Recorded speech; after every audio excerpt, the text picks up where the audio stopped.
One of these days, I'll figure out how to not make that sound like an explosion every time we start the stream. Hey friends, welcome. Welcome back to Elden Ring All Bosses with the Battle Axe and the Elden Ring A-Z. We've got some stuff to do, so we're going to get right to it. I have left the camera on. Perfect. Alright. The Axe of Battle, yes, we continue. We have 97 bosses defeated. We almost got to 100 yesterday.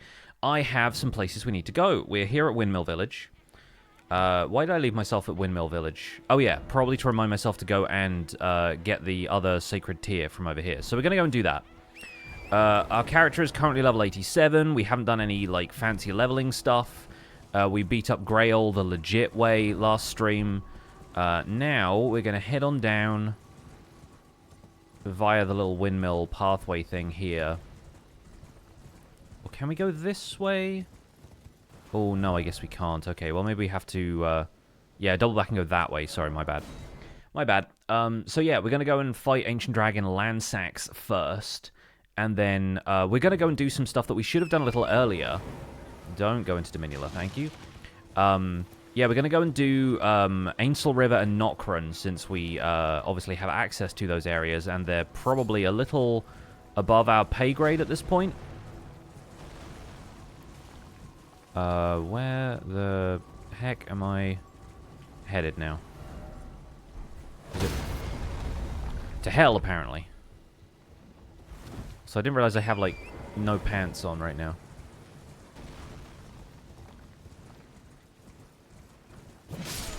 Yeah, this way. I remember. I was looking for the golden seed. I think it's up there somewhere. But, never mind. We don't need it.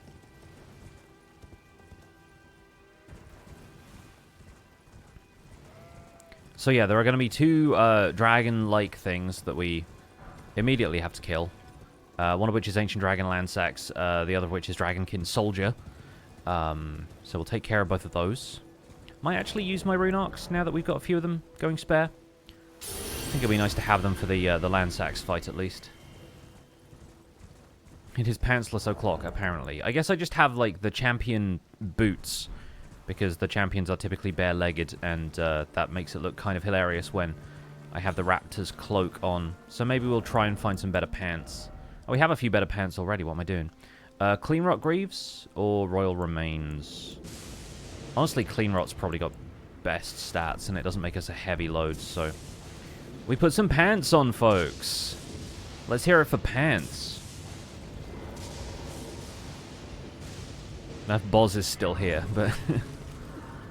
Playing Elden Ring first-person mod now, it's amazing. Oh, dude, the, I don't know if you've seen it on YouTube, but the Cave guys, the channel's just called Cave, they played the entirety of Elden Ring and the DLC with the first-person mod, and those are just hilarious for the commentary. But then, yeah, the other stuff they've done on that channel with Elden Ring has also been fantastic, so highly recommend.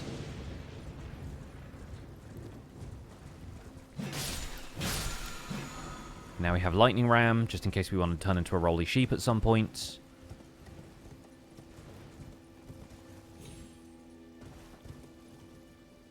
Sooner or later I will find a talisman that can replace the gold scarab in our current setup, but first of all we have to head back up to here, avoiding contact with that knight because can't be bothered, and let's go and fight Ancient Dragon Lansseax.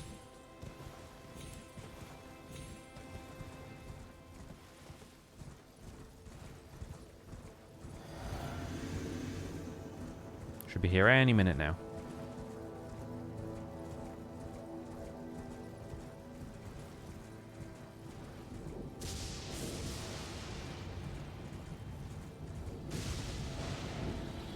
Oh, there we go.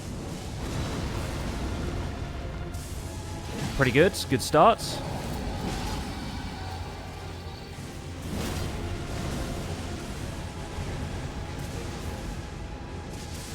Another one of these epic dragon fights with an enemy that I can only lock onto in two places, neither of which are beneficial to me.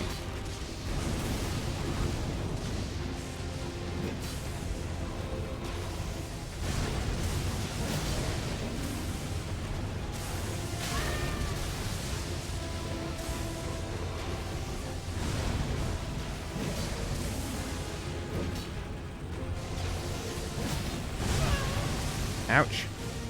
Just gonna heal real quick. No big deal. Ouch.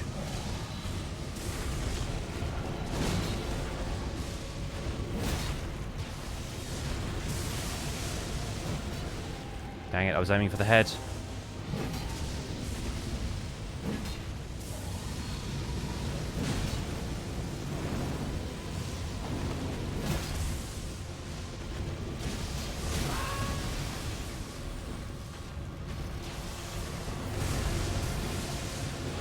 Just trying to avoid any attacks that end up with lightning AoEs, because those are the most difficult to avoid. Yeah! Oh, I thought that was going to be a stagger. I thought it was reeling from a stagger. Unfortunately not.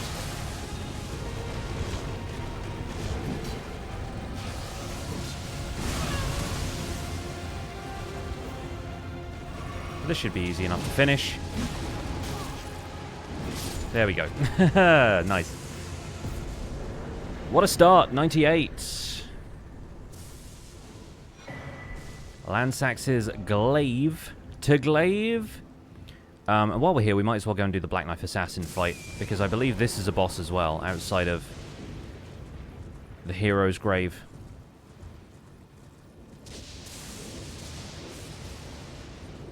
Calling it a baby dragon is ridiculous. That is one of the oldest dragons in the game. Literally called Ancient Dragon for a reason.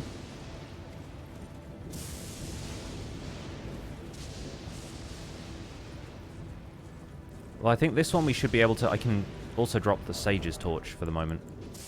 Probably put the buckler back on just in case we need that for stuff. But yeah, this is probably going to be a fairly straightforward fight. We need the Flame Grant Me Strength. A Barbaric Roar combo, probably. And then lock on and... heavy combo.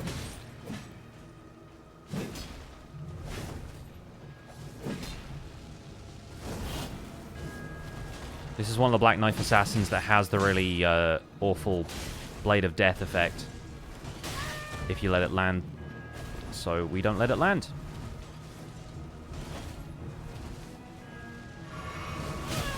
I said we don't let it land. What am I doing?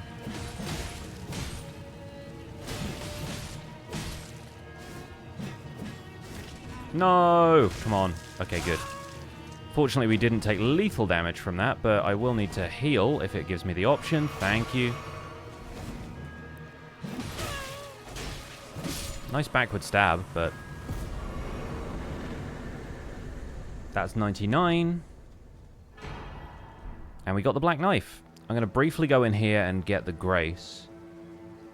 But I don't know if we're going to do this one now, because I think this one leads down to... wait, is this one Ordovis? This can't be Ordovis. I think Ordovis is the one that's over here by Lanedale. So which one is this? I get confused with the heroes' graves. Sainted hero. Who are you? I'm not sure about this one at all. Also, we have a ton of runes right now, by the way. Should probably put those into something. I'm going to say Vigor and then Endurance, because I want to make sure we can equip some cool armor later on. Yeah, maybe we should do this one now. Oh, it's one of these. Oh, I hate these. Wait a second. So, Altus Plateau. Oh, it's this one. Okay, we can do this one. This is Ancient Hero of Zamor. Another one. Do we do anything this way? I forget.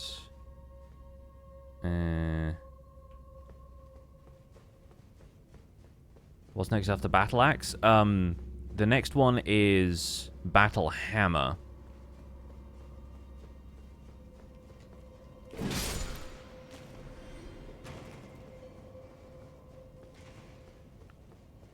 Alright, you come here. So this is one of these things with the shadow enemies that get staggered when they come into these discs of light.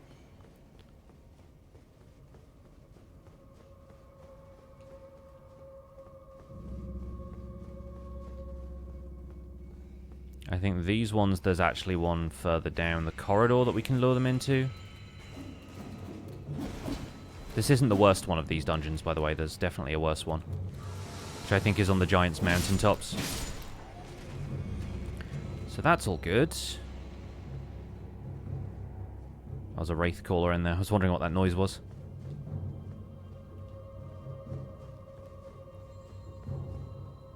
This is a pit that we fall down into one of these, and so all of the shadow enemies around here immediately get staggered, and we have to deal with them one by one.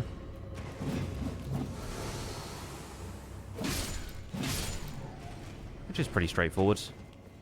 And then we pull the lever!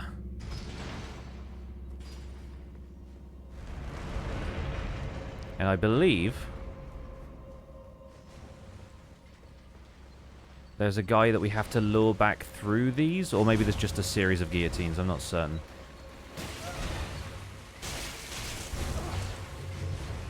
Either way, this part is annoying.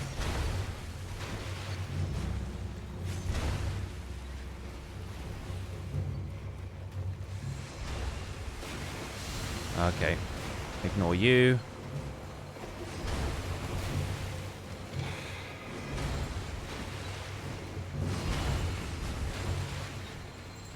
Okay, and this... Do we need to have a... Okay, this one is locked, so we need to have the lever pulled for this. Wherever that is, let's find out if it's up this ladder. A few of these enemies are just getting killed by the guillotines from random wandering around. Right, so what's going on here, then? Oh, God, it's one of you. This is why I hate this place.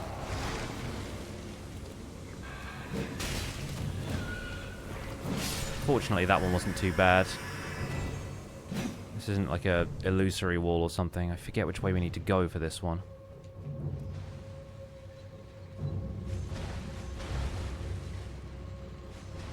Oh, right, we're up here.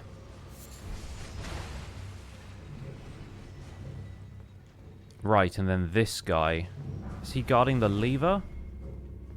Let's get to it is pretty funny. Or do we have to, like, lure this guy back to the light circle in order to open the door? I forget.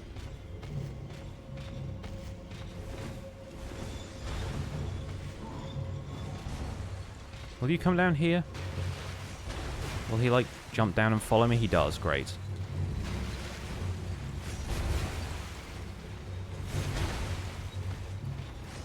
So this guy, I think we have to, like, lure back up these steps, right?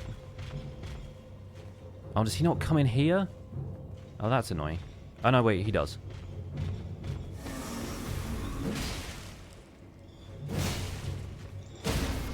There we go.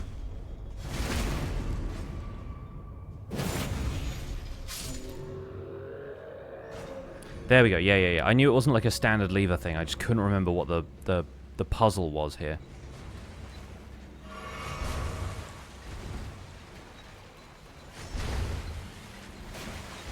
Okay, we're past those now. We just have to get past these as well.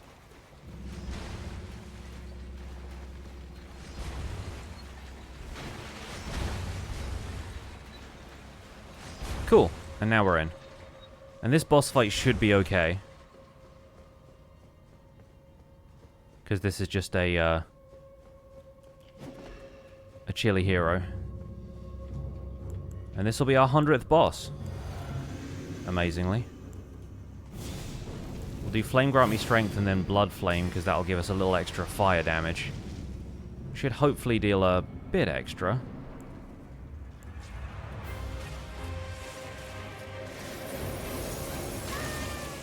Dang it.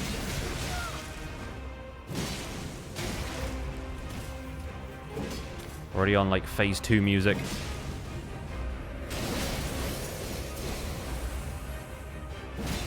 And die. There we go.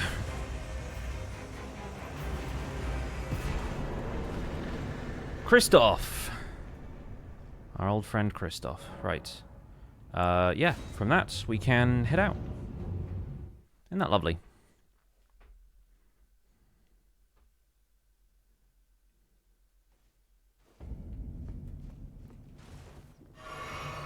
Okay, the boss's defeated counter is slightly off the screen. Let me quickly fix that.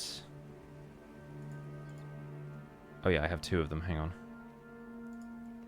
I made a manual drop shadow by just duplicating it and nudge that ever so slightly. That should be good. Lock that again. There we go.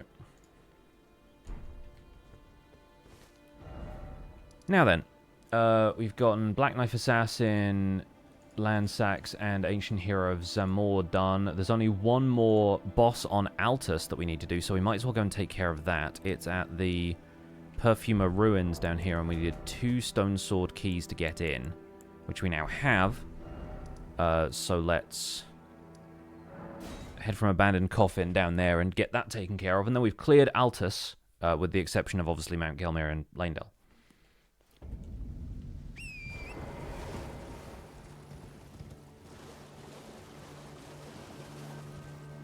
So that just should be following this road until we find the Catacombs. And it's Perfumer, Tricia, and Misbegotten Warrior.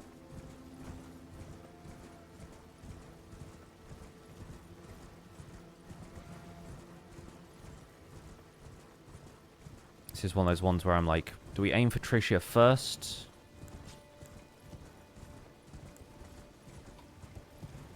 Yeah, this one. Weird to have a Catacombs with an Imp statue seal, but...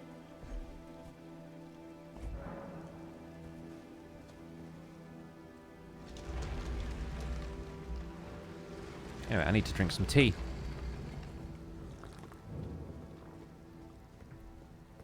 Unsightly Catacombs, amazing.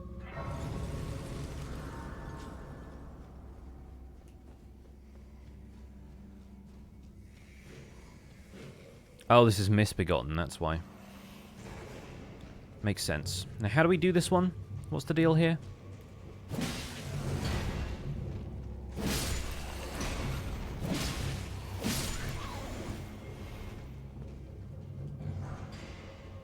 Some of these have illusory walls, some of them don't. I can't remember which.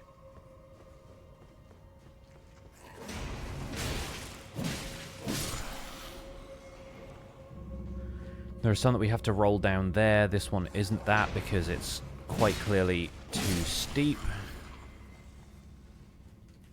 It's not that one. Okay, cool.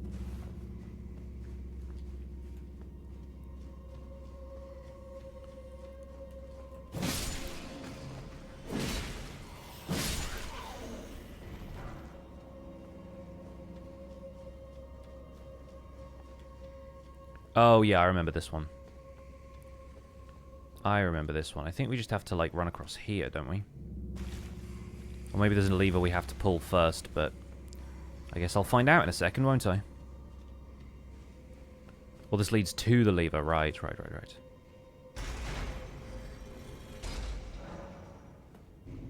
And then there's this.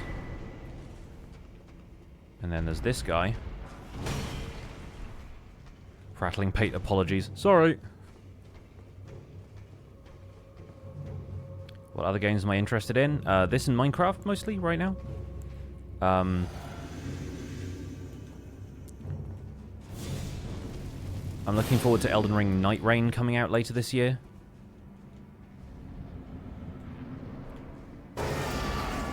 Outside of that, not a whole lot that I'm invested in right now, but...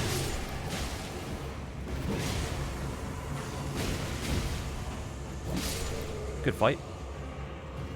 101. Yeah, the Perfumers never have a whole lot of health, so that's pretty straightforward. Yeah, what else is like... I got a few things on my wish list right now, but nothing that I'm like super invested in playing to the point where I'm like, let me buy this myself, you know? Let's double back to Eastern Tableland and go and do Ainsel River first, and then we'll go and do Nokron.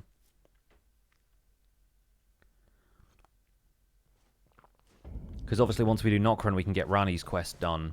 Rani's quest takes us to like the Lake of Rot and other such wonderful locales.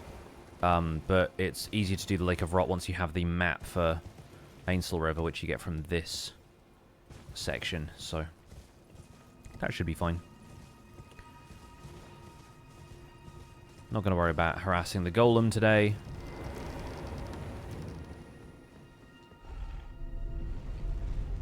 Make these bosses look like such a joke. I mean, it's experience with the game at this point, and also a pretty hefty setup. Like, our battle axe is plus 20, which is huge before we've even fought Morgott. That's, like, almost fully upgraded. And then I have Axe Talisman, which enhances charged attacks. This, which enhances raw attacks. This, which also enhances raw attacks. Raws are enhanced by this weapon. And a raw that turns my heavy attack into a really good charged heavy. So I'm super optimized for this.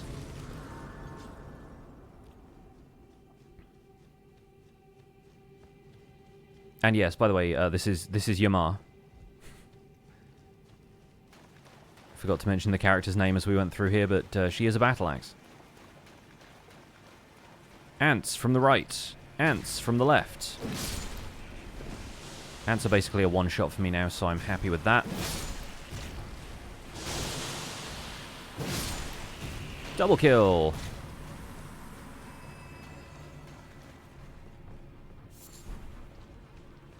So we can ignore most of the stuff that's going on in here.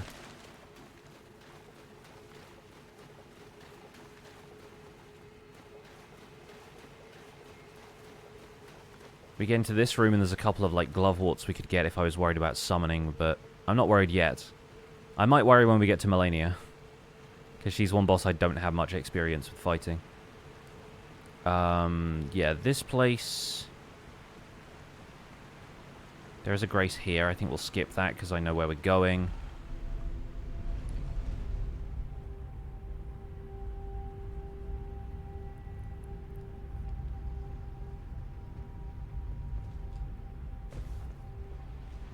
No, I don't think any of the ants are called Adam.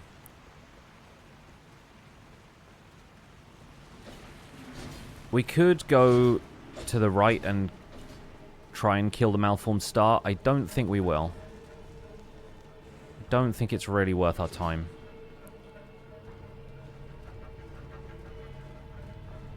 So instead we'll just run across here, go get the map, and then run off for the boss fight.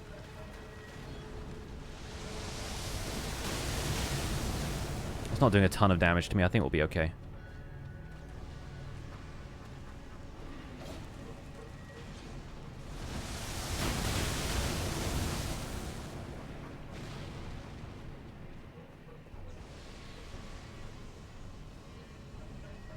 You're gonna steal that one? Is customer held? Don't need any of this. Don't need prisoner trousers. Okay, cool. Alright, we're good. The one thing I find annoying about holstering weapons is how the axe, like, clips through the back of this cloak. It's like, hello? Yeah, we're getting Smithing Stone 3s from here, which shows you how early we should have come here and done this if we wanted to be, like, around the right level, but... It's honestly quite difficult to do some of this stuff in the intended order, because half the time you just end up skipping over some of this stuff anyway. And let's be real, some boss fights are way harder than they should be, even later in the game.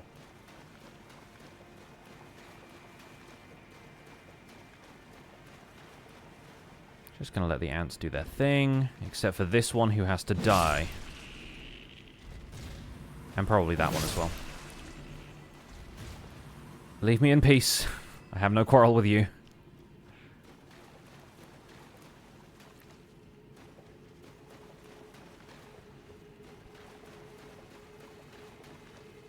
Mods, can we get a shout out for Conza Sevis, by the way? It's been so fun watching Cons, Grady, Flint, Solar, a bunch of people playing Elden Ring for the first time. It's been amazing to follow your journey.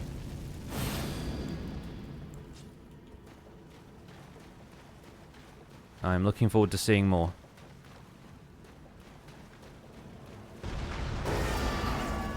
Alright, this one should be fun. Because this is one of the ones where we can just get behind the leg. Tap R2 a couple of times and we're done.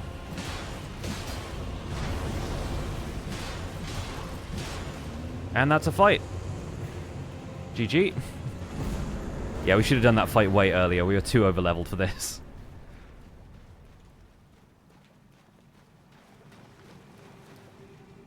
Beat Godfrey yesterday. Oh, heck yeah. Managed to do it without summons, a little redemption after Malekith. The Godfrey fight is really fun to learn, but the first time you do that fight is genuinely, like, harrowing. It's like, how are you supposed to beat this guy? He just doesn't give you any room for follow-ups and stuff. Like, eventually you get there, but it's a tough one, so congrats. That's amazing. I saw Grady beat Relana as well, so I was really proud of him for that. Like, the DLC bosses are no joke. Some of them are really tough. So now we have the map of here, so we can come back here later. We're going to go and do Nokron now. But I can at least tick off Perfumer Tricia. That means Altus Plateau is done, which is amazing. Ainsel River just has Dragonkin, Soldier of Nokstella. And then Nokron Eternal City, we have Mimic Tier, Regal Ancestor Spirit, and everyone's favorite, Valiant Gargoyles. So, we'll see how this goes. I think I'm pretty well set up for Valiant Gargoyles. I just hate because there's two of them.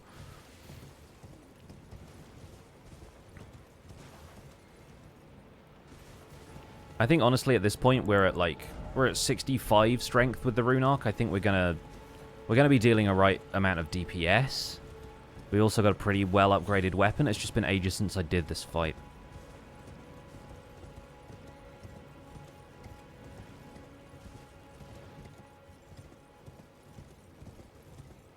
I'm also super happy that people have gotten late enough in the game that they feel comfortable coming and hanging out in my stream too, because there's a few people who've had to like leave because spoilers, because I've been racing through some of the game and getting to the later bosses, but obviously with the all bosses playthrough we're kind of taking our time, which is nice.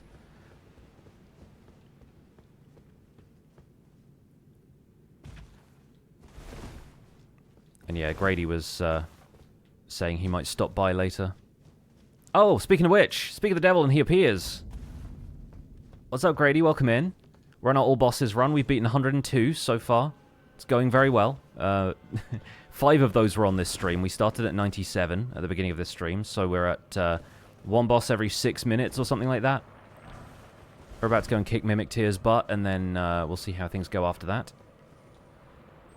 Amazing timing, yeah. You came in at just the right time. We've already fought one dragon and one dude who wanted to be a dragon badly enough, I'm pretty sure is the lore for Dragonkin soldiers. And yeah, this is Zamor, by the way, because she's a battle axe. Lovely lady, got the best haircut in the lands between, and is currently wearing this helmet because it's a great helm. So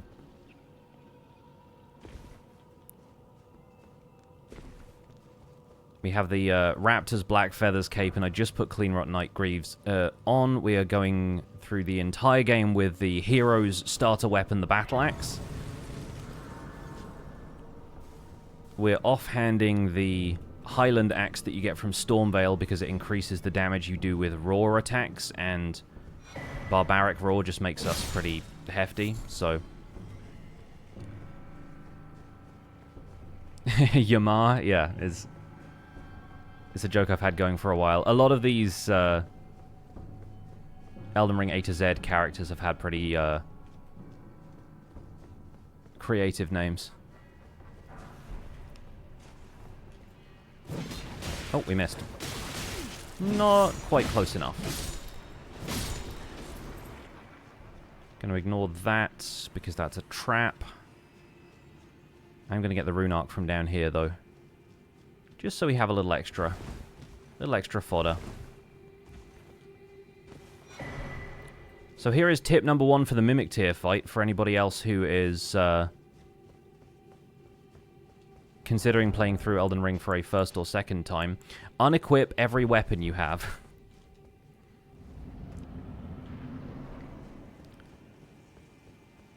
And then when you run in here and it just mimics your entire setup, it has no weapon and it can only punch you.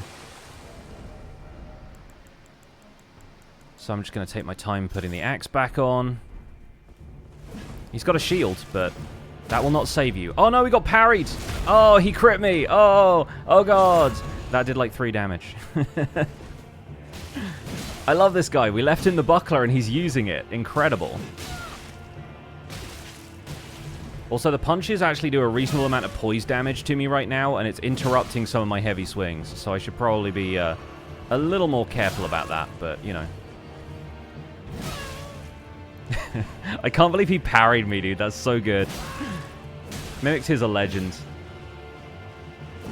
We gave him the buckler as well. That was our first mistake. He didn't even take advantage of the crit that time, and then he put the buckler away. What a true sport. Okay. Well, now we've done that, we can put the Highland Axe back and make sure that we've got our Sacred Seal equipped so that I can actually cast stuff. Is this one lighter? They're the same weight, it doesn't matter. Even Mimic Yamar has new moves, yes. Okay, so that's 103 bosses down.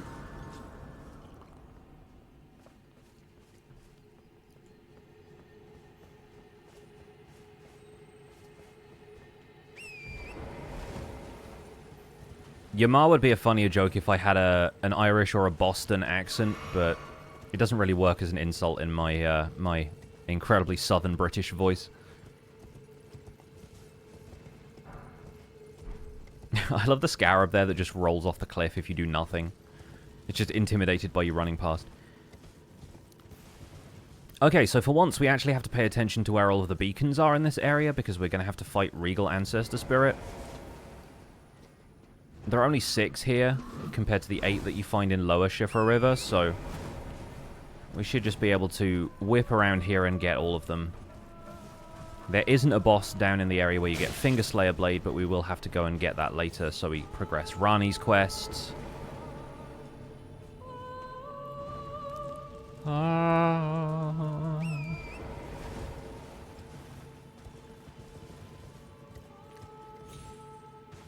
There's this one here that's like the fake Hallowhorn grounds. They're all doing the haka over here, which is amazing. Nope. Nope, nope, nope. Nope, still nope. Farewell. Nice hat, thank you.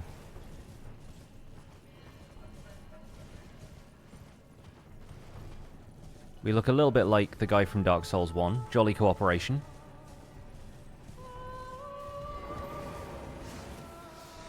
No rats, no rats.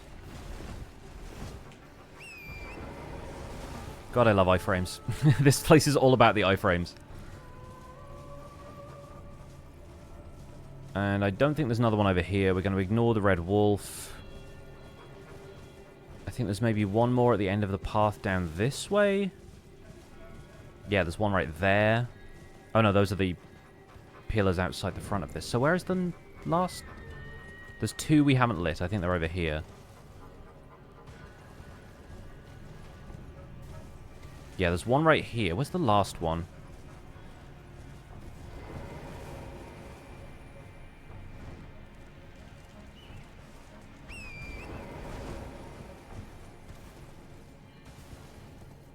Is it back this way? No, it's not on the bridge. We got the one at the entrance. We got that one. They're not laid out in such an obvious order this time around. On top of the cliff where you were, to the left off the slope? Okay, cool. Thank you. Yeah, I don't do this fight nearly often enough, so I kind of forget where the objectives are for this one. So it's not here, it's like... Oh, right, it is here. So we do have to tangle with the red wolf, okay. Fair enough. We'll just skip past it for the minute.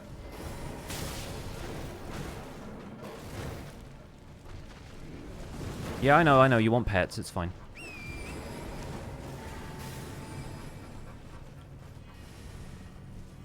Power gathers somewhere in horned remains, etc., etc. What's up, Specs Rays? Doing well?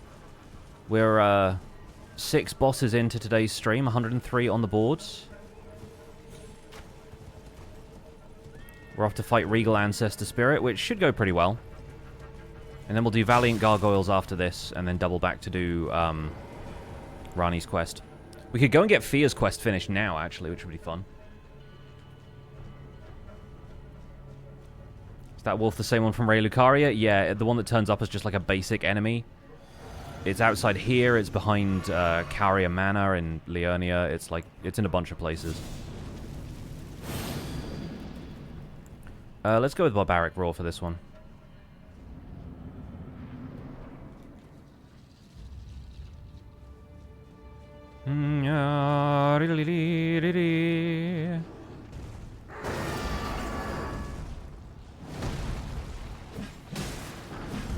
Well, we got 1 hit out of 3. 1 out of 3 ain't bad. This one's annoying because it can heal. I forget how that aspect of it works. But it's like it can heal up to 3 times. I hate the fact that you can't land a charged heavy on this thing. Because it moves too much. And that one just landed fully on me. Yeah, so it does this thing, and then it...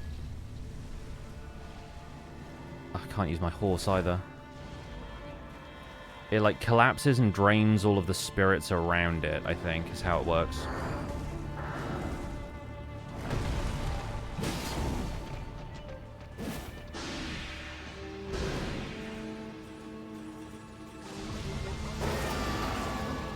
Come at me, bro.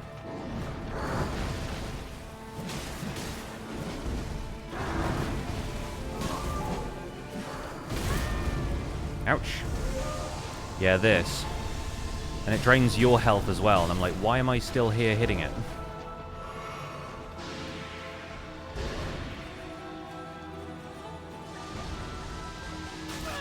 Ow. And now where are you?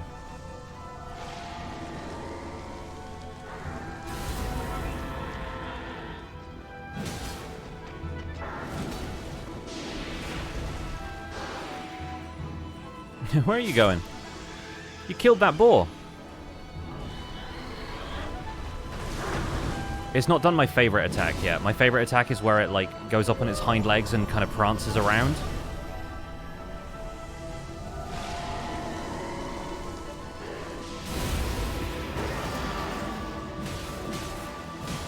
But it's not going to get to do that attack because I'm going to kill it. There we go. Alright, clean fight. Not too bad. Not too shabby. Where are we at? Where are we going? These arenas are so big and the one way out is like always in the middle. GG! Thank you for the GGs.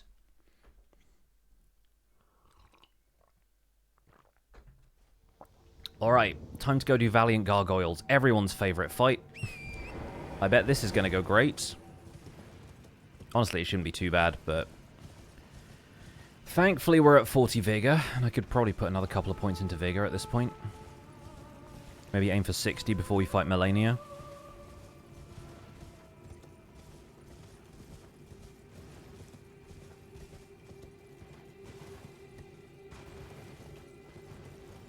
Oh yeah, let's fight the Crucible Knights here as well, just for fun. It's always fun fighting these guys. Fight I struggle with the most in the base game, yeah. Yeah, to be fair, my first playthrough, I absolutely hated Valiant Gargoyles. I got there too early. Let's put one more into Endurance. I got there too early. I didn't have good understanding of, like, elemental weaknesses and stuff. I think I was trying to do Bleed. I was, like, running a mostly unupgraded katana. I think I ended up just cheesing them with Rock Sling in the end.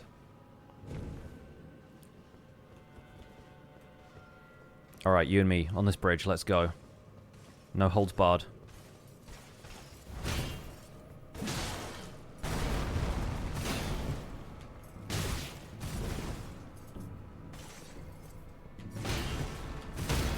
Get wrecked.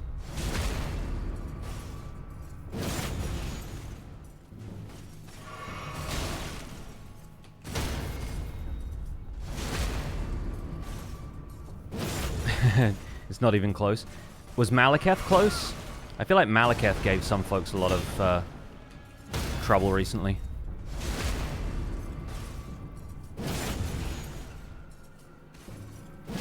Get wrecked. The parries, yeah.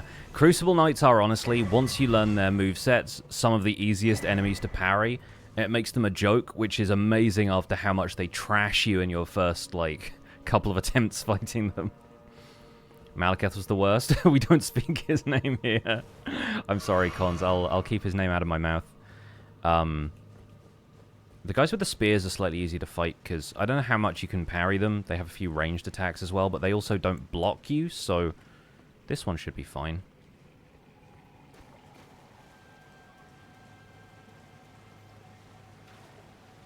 You also can't crit them, I don't think, so... I mean, you can if you stagger them, but... Got you before the wings. Charged heavy.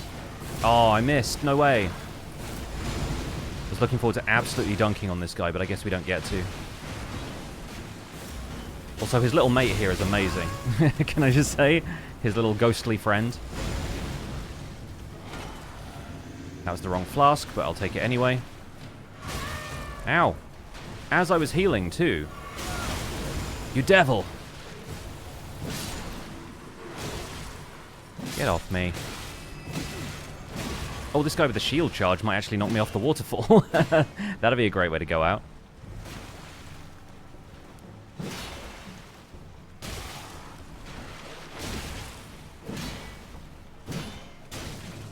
Man, you cannot break the guard of these guys with the tower shields. I was honestly expecting to have done that a little sooner.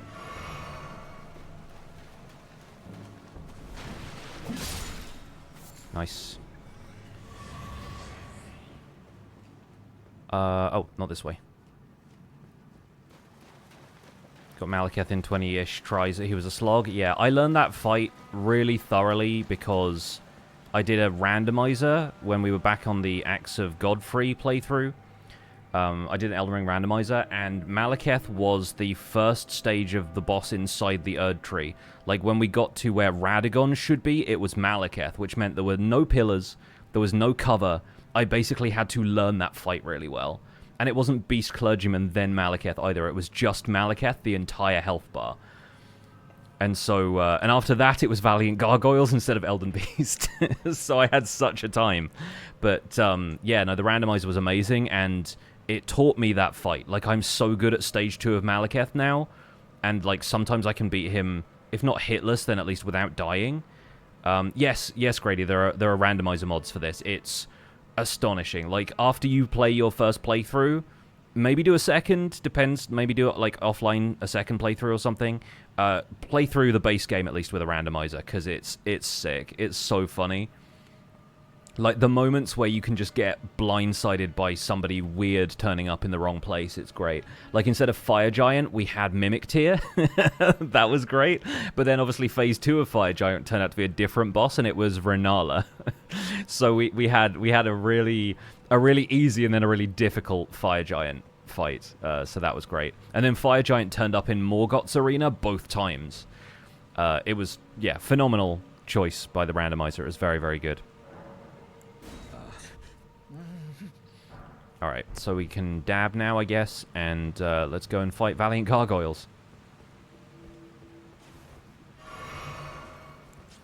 It's kind of tempting to summon D for this one, but I think we'll just go at it. Full force, whole hog. Barbaric Roar should be good for these guys, as long as I can get them... like, get close to the legs. Which they'll let me do, so...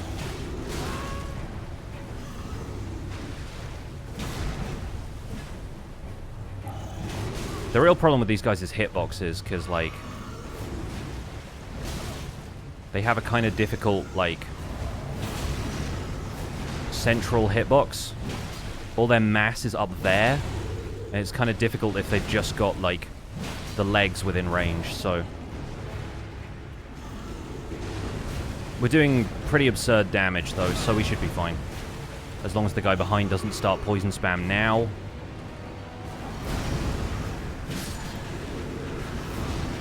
I hate the Twin Blade ones, they're the worst.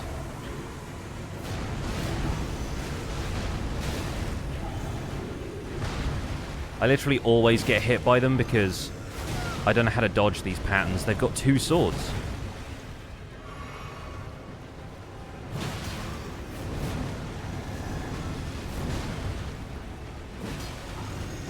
I do alright improvising, but there we go. Get wrecked.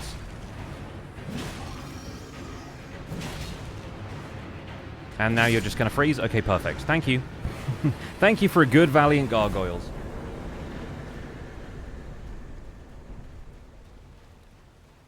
Amazing.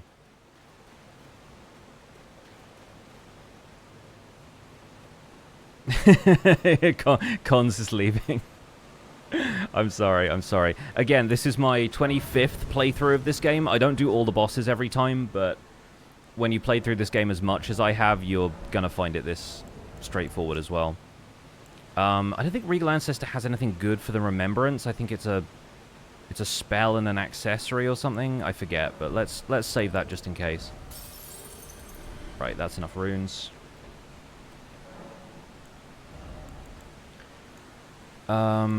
Strength is still getting us some points, but it's not really much. We could up Faith so I can use Golden Vow as well.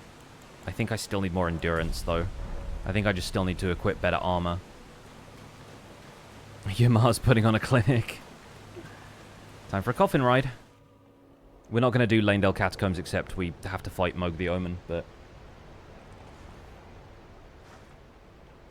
I usually fight gargoyles with D, so it's 2v2. I prefer that, honestly, yeah. I think it makes the fight more balanced to have the NPC summon. Or in my case, I used Mimic Tear a couple of times. But, yeah, the second gargoyle just needs a distraction, otherwise it starts poisoning you, so... I'm actually going to watch this cutscene, because it'll make a good thumbnail when I upload this to YouTube. Yamar getting out of the coffin, like she does every morning.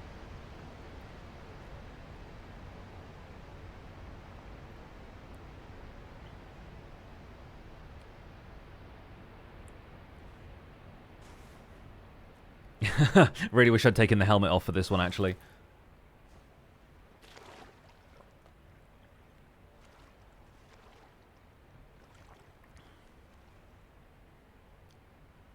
So, here we are in Deeproot Depths. Cool. This area might be a little bit closer to our current level. So I might skip out here and come back later.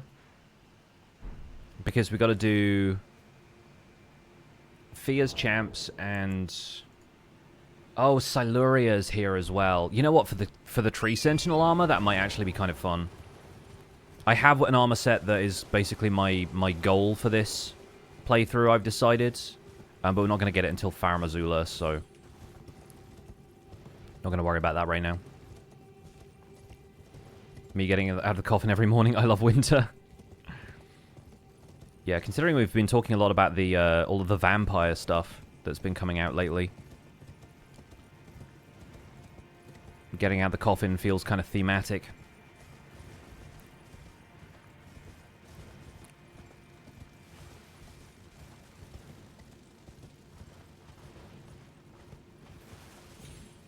I think there's a Grace over here. We're going to avoid that one because we'll just go and get the map and then get the Grace down here.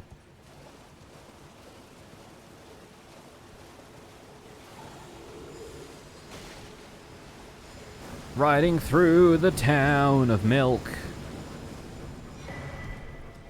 Literally, why is there milk here? Now die. Yeah, if we're not one-shotting guys, we're probably like an appropriate level for this area.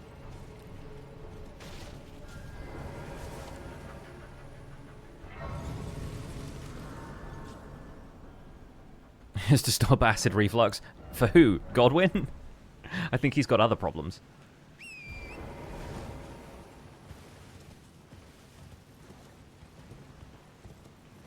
Those who live in acid reflux.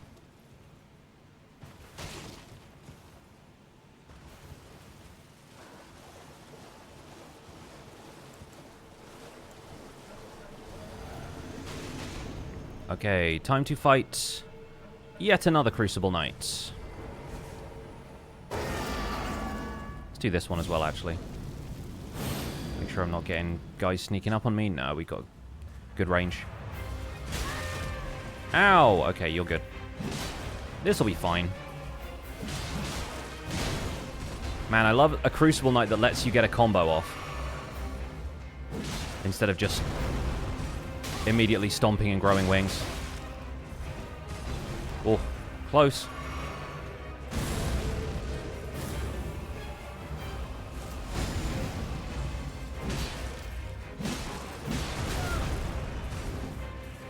That swing could have had me.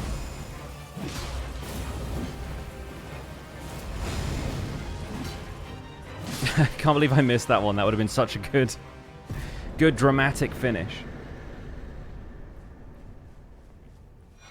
Siluria's tree.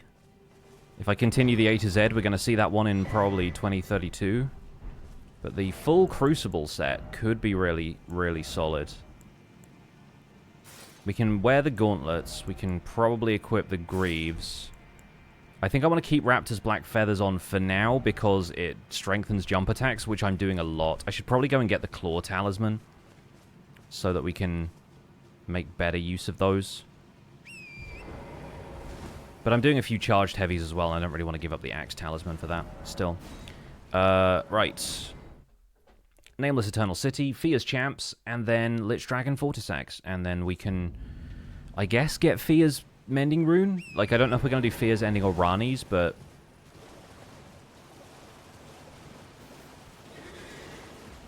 I don't know which is more appropriate for the all bosses playthrough to finish. I feel like, if anything, Gold Mask's ending feels most appropriate, but we've just not done anything that's required, and it's sort of... There are no bosses as part of Gold Mask's quest, so it sort of doesn't feel like the ludo-narrative element of it doesn't quite gel for me. Either way.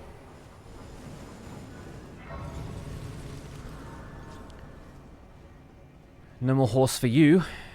Let's say hello to Godwin.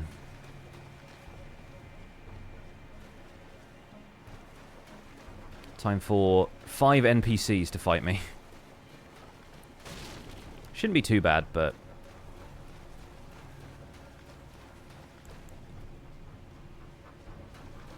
Yamar has no time for Gold Mask's bossless shenanigans, yeah.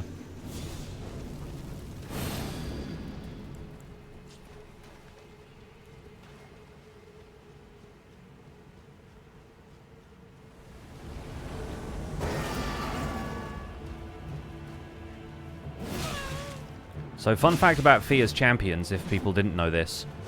Whenever you hug Fia, it takes an imprint of your character. And each of those character builds becomes one of Fia's champions. So, aside from Lionel and Roger, all of the other ones are basically player characters that the server has, like, saved and downloaded from times you've hugged Fia. I'm pretty sure that's how that works. Which is phenomenal.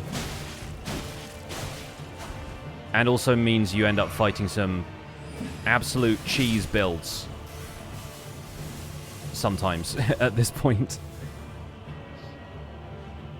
The same is true of Great Jar's champions, I think.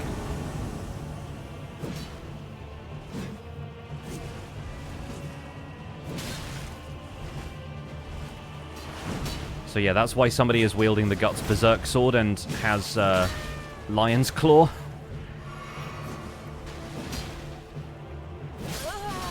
Okay, that one's dead.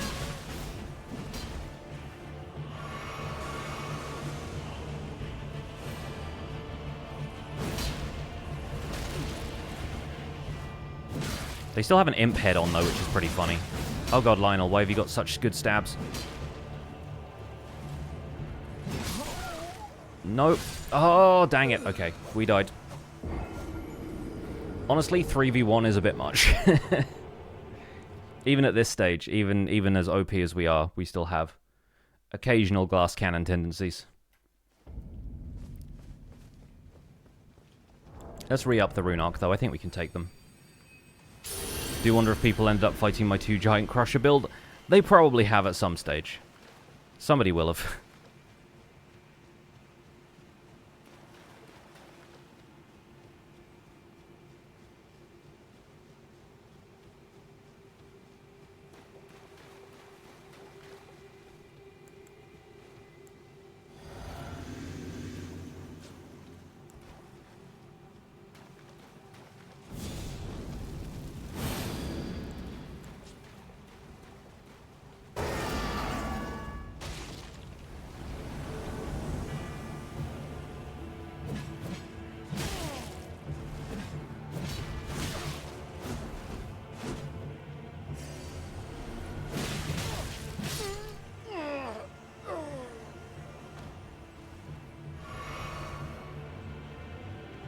Look at the buffs right now. How ridiculous these buffs are.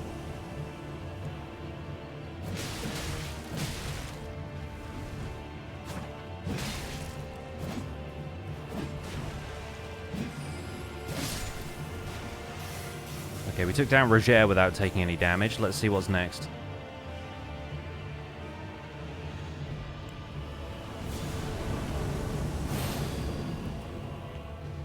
Oh god. Inferno Crozier. That's a big bonk right there.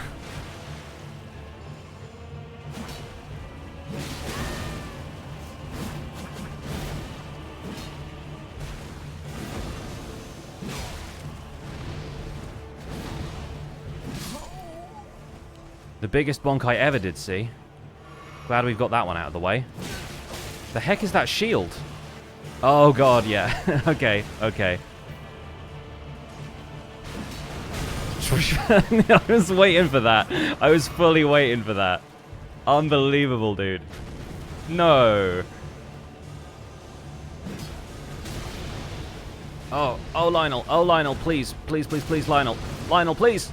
Lionel, stop with your ghosts. Literally having to tank with a flask through that is rough.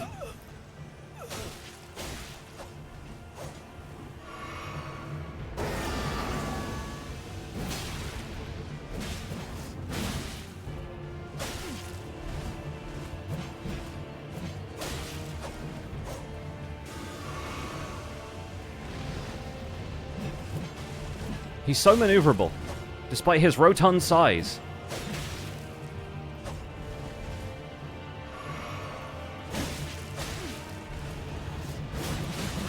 Brave Fencer Musashi over here. Alright. Well, that's that one over with. Oh, gosh. Funny rocket launcher shield. Yeah, I know. I know. God, hilarious. Okay. Well, let's go and see... Let's go and see Fia. Do you do a full Lionel build when you get to the Great Epee? Probably, yes. Let's do more Vigor. We should probably get Vigor to 60. So, let's go there. Hi, Fia. Ah, I knew you. What is it to deny like the dog? I wish. Oh, wait, hang on. Sorry, you have to choose the other option. Go on, you deny it. Because I am the gay cool, yet you... Alright. And after this, we have to double back and do Nokrin because we need to get the Inverted Carrion Tower done. Because we need the Hallowbrand that's on Rani's corpse. Have you when the first Godwin's that there is and I'm before the time. When but another and I must before the my hands will you still let... Okie doke. Sometimes Yamar just wants a hug, apparently. And who can blame her?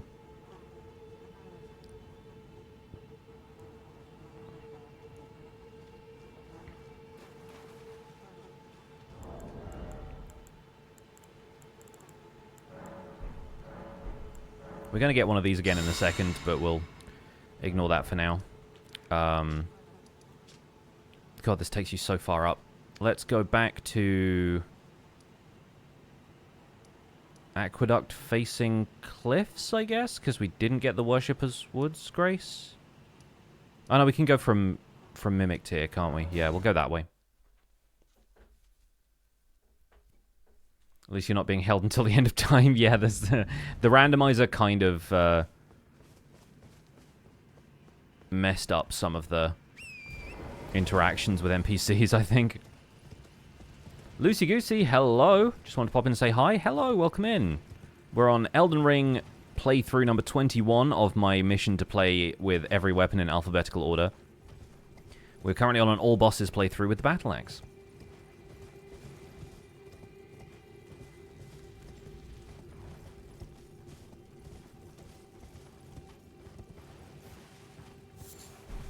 Picking up all the butterflies. Maybe that's something we should do for Romanus, Saint of the Bud, or whatever the DLC weapon. Is it like... It's like something... It's like Romanus Spear, Romanus Polearm, whatever it is. We should do like an all butterflies playthrough.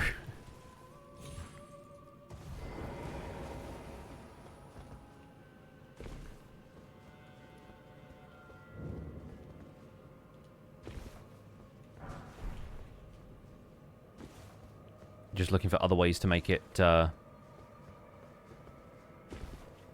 entertaining at that stage.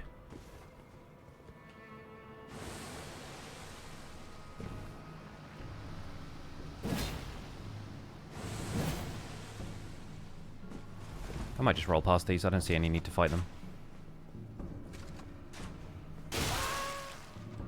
Headshots.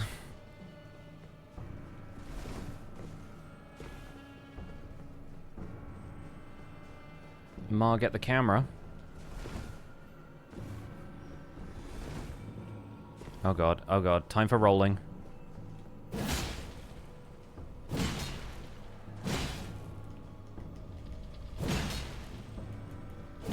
Thank goodness for that. Okay, cool. The bowling ball is the one thing that I will not run past because it will gain speed and then slaughter me. Hey, Sigmunds, welcome back. Is there wrong with Zloy? Yeah, because seamless co-op messes up all of the NPC interactions. Well, a lot of them.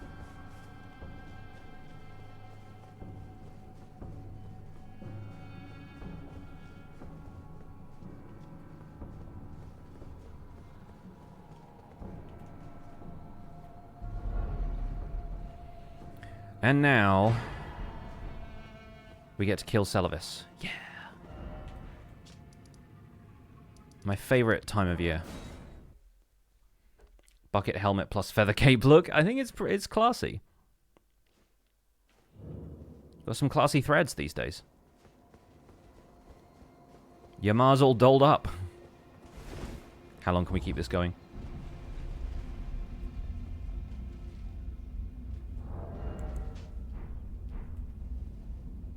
Have you been taking your vitamins?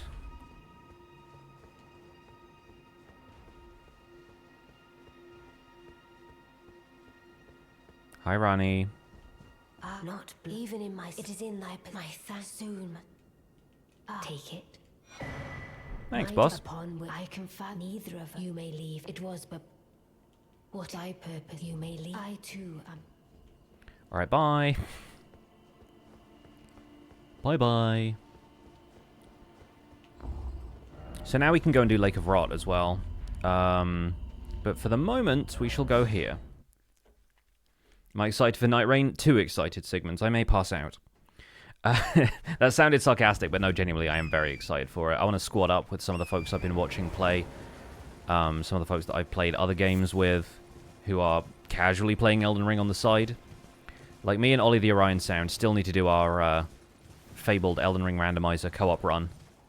But I want to play with him and Fwip when Night Rain comes out. I want to see if Grady, Flint, and Cons are all up for it as well. And yeah, there's a few folks I can imagine playing a bit of Night Rain with. It's all about the squads, you know?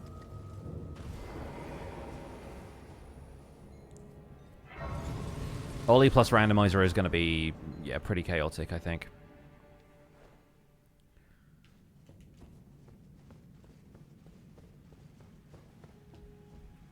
Speaking of chaotic, oh, the tower's upside down now. We never saw it the right way up, but that's fine. Now we have to fight Preceptor Miriam. My least favorite NPC for a variety of reasons.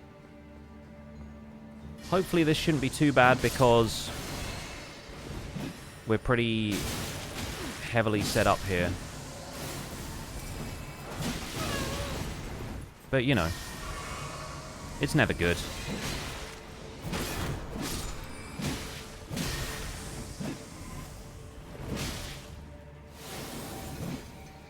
You actually learn that spell later. Miriam's Enderman Teleport.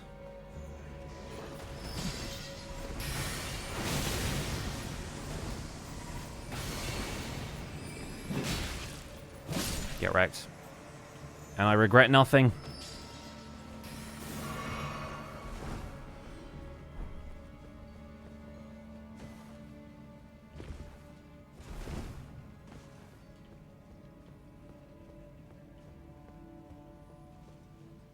Line up and textbook.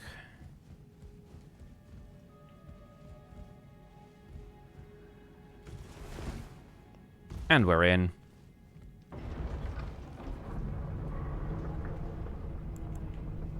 Yamar's covered in blood. But fortunately not her own, so that's good. Maybe this should be Yamar.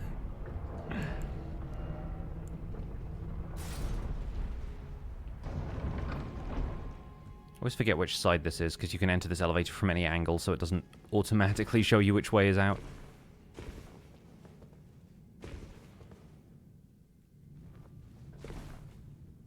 Cutscene.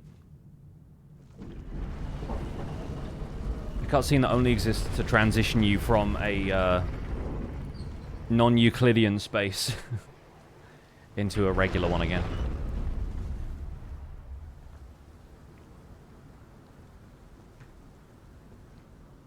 Alright, cool. Love that helmet. It's a good one. It's a very good one. Oh my goodness, why have they put a Grace here? Could it possibly because there's a fight?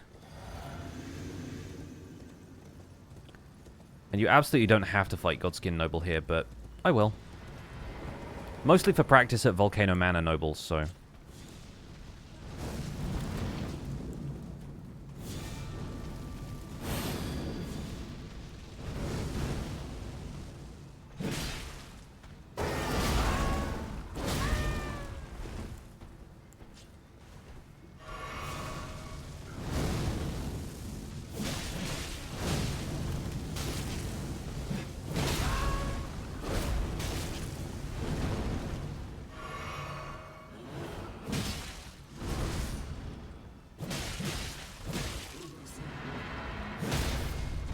No, you don't. Decent fight. On we go. With my least favorite outfit in the game, probably.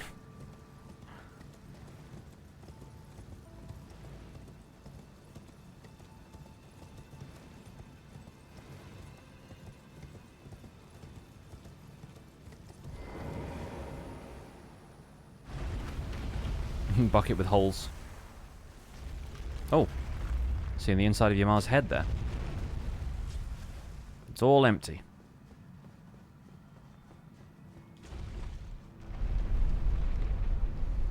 Going up.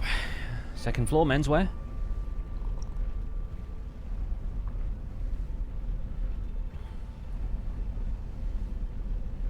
There's nothing in there. I mean, it all fell out the holes, surely.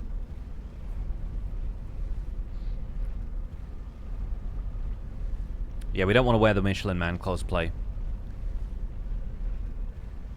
I am fine, thank you. Won't worry about the Grace here, because we're not going to return to this place.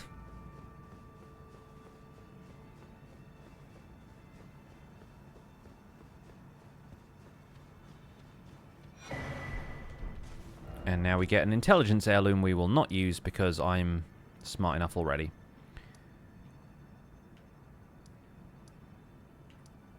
Prince of Death's Throne is where we need to go. Because then we can just get Deep Root Depths done. And kill another dragon. So win-win.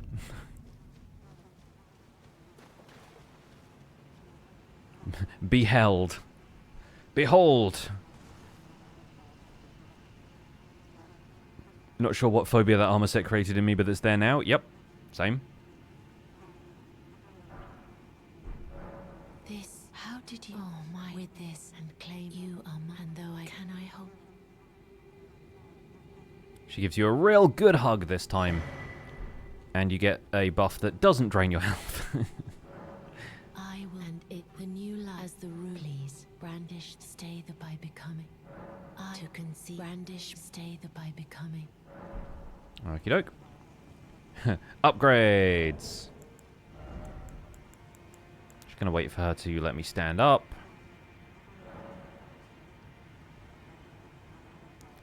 Here's what I think of your blessing, lady. Alright, cool. Bye-bye. Now die. Maybe not yet. We gotta talk to her one more time.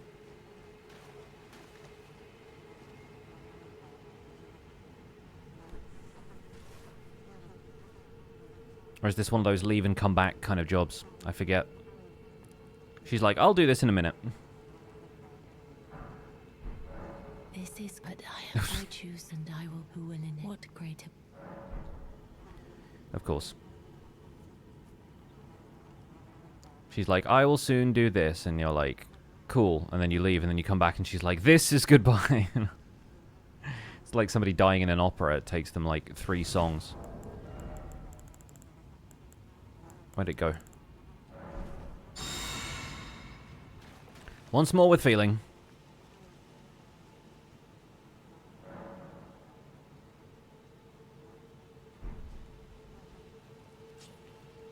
Now she's gone.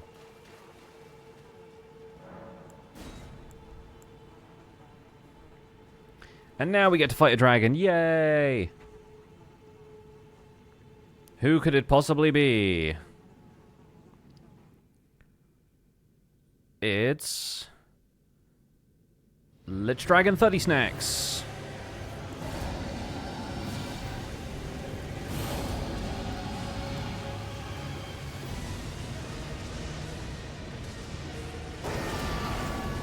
Roaring at a dragon seems like a power move, I'm gonna say.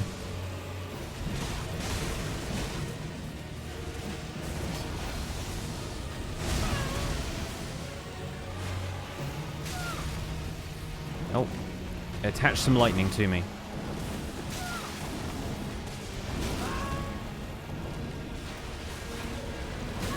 Oh god. Yeah, I don't know this fight all that well. All I know about ancient dragons is just attack the back legs.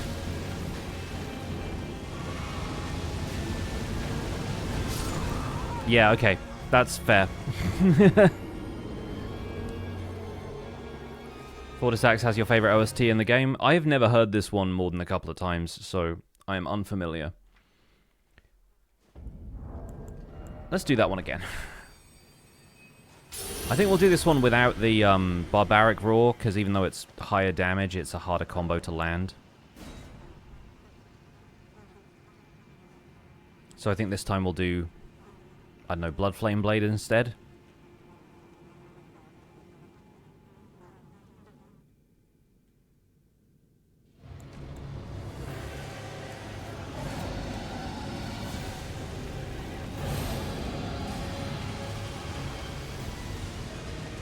That works.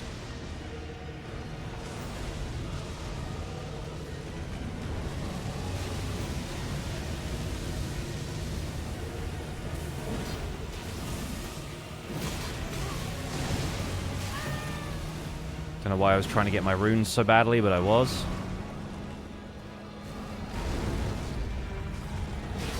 Oh, come on. Leave your head somewhere I can hit it.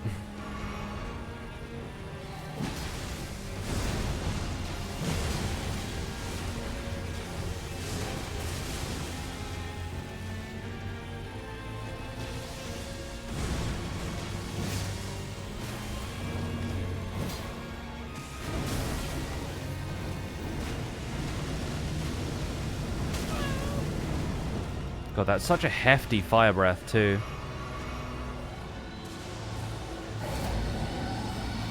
Okay, Blood Flame wore off, so let's not worry about that now.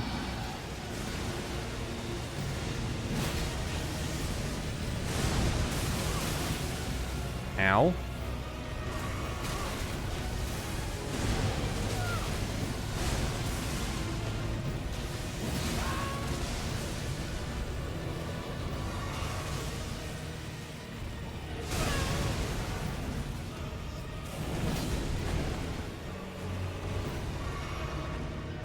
Not doing the best with this fight, I guess. Oh, this one should be okay, though.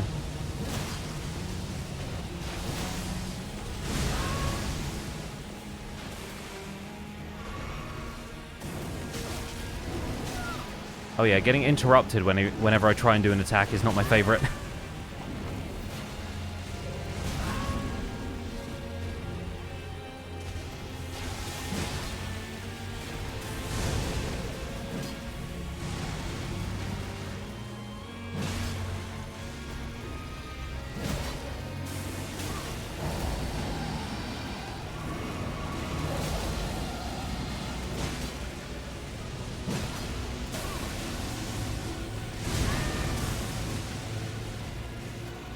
Alright, last heal, so better make it count.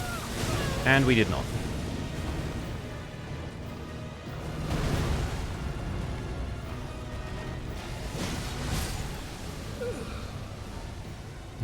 Like feeding a baby, keep your head still. Yeah. Yeah, this is one where if I knew the patterns better, I'd be a lot happier, but I've not done this one too much.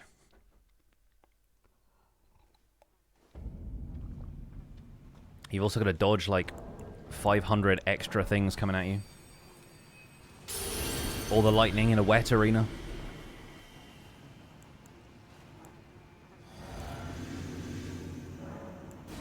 Does the Wondrous Visit count before we go into this? I can't remember. I'm not sure if it like resets you or not.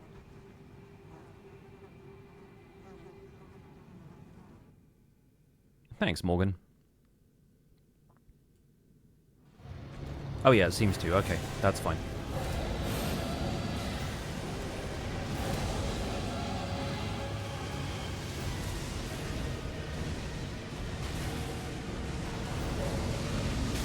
Or is it Morgana? I can't really tell from the way the name looks. Ow.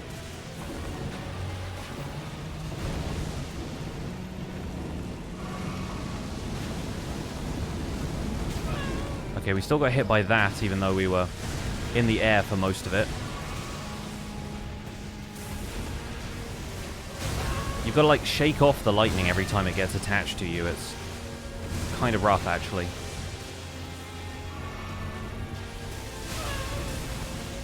Yikes, dude.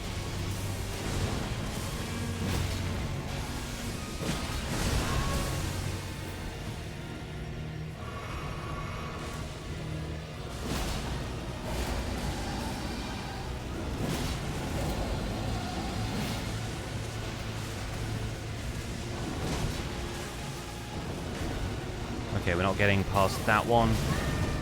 Ow.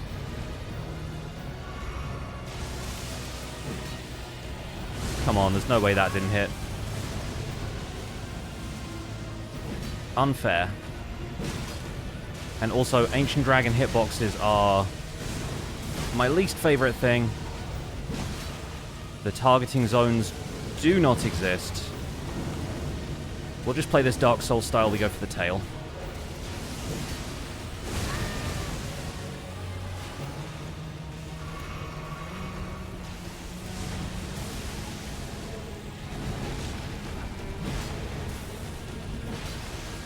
On.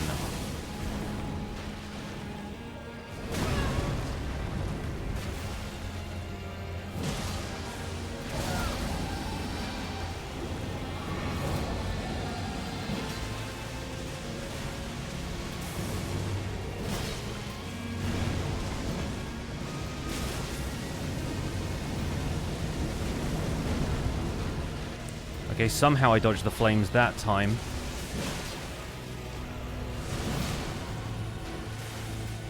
Yes, okay, good. I don't know why that was such a struggle, but... Not the prettiest fight we've ever done, but we did it. Now where the heck are my runes? Quickly get them before it makes me leave. Ah, boo. I think I might be able to pick them up inside this arena afterwards, but... If not, then I guess 40k is not too much of a problem.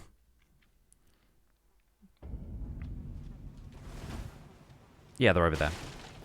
Just have to run all the way over here because you can't use your horse in here. At least we get a nice view of Godwyn on the way back. Get out of my way, logs. I care not for you. There we go, good. Probably means we get a couple of levels out of that. 150k is pretty decent at this stage. What level are we right now? 94, yeah, pretty decent. We're not at needing 100k just to level up once at this point.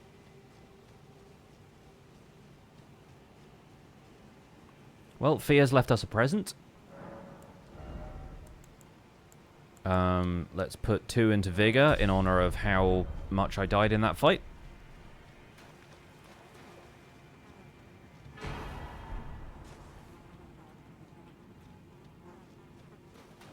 Alright, so now we have that. We sleep. Ha! Prince of Death, take a good long look. See the wrath of the Golden Order, the Order's justice writ in blood. This is what's become of your precious witch. Naught but expired meat and bone. This is a proper death, O Prince. Look at this rotten whore. No more children can be got Yikes, from dude. this useless flesh. Behold, your mother is dead.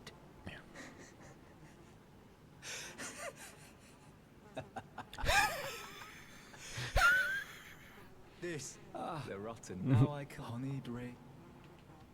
Alright, bye.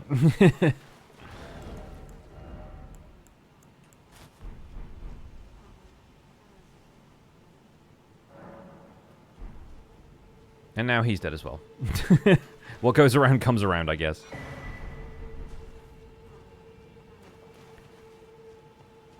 Anyway, that's that fight done.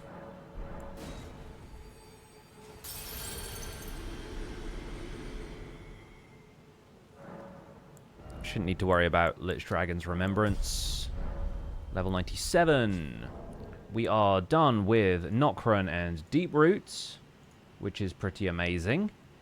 I think at this point we have to go back and do Dragonbarrow, because I'm fairly certain I'm good for Dragonbarrow with the exception of Bellbearing Hunter. So, we have Beastman of Farum Azula in the cave next to the Minor Erd Tree.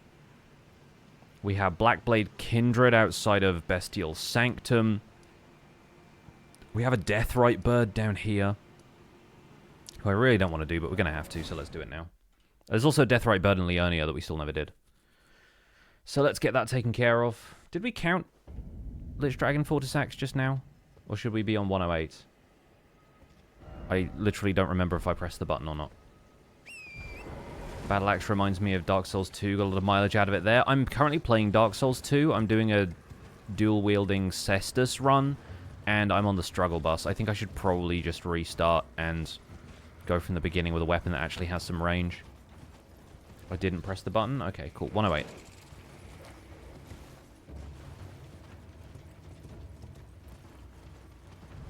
I don't think we need this Grace. I think we need the next one, but let's grab this one anyway. Oh, we have to fight Stinky Rotbreath Dragon as well. While we're on the dragons...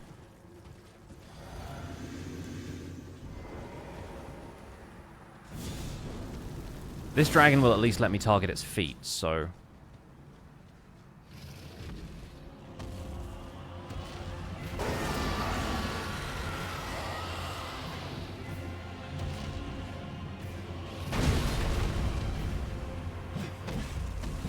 Although the problem is when I do target its feet, sometimes I get Scarlet Rot, so...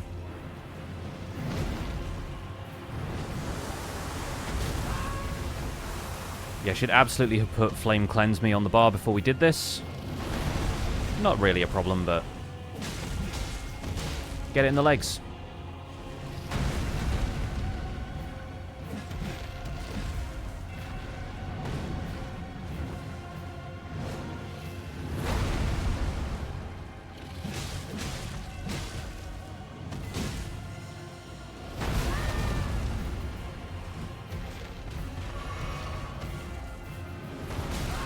Oh, okay. Mistimed that one a little bit.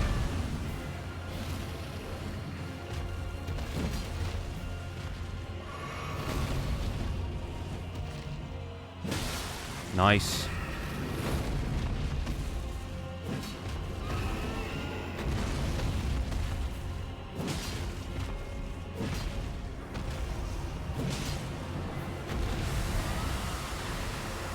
We love a dragon with a glass jaw. Why am I crouched? Yeah, I hate that attack. Okay, this one we should be able to counter.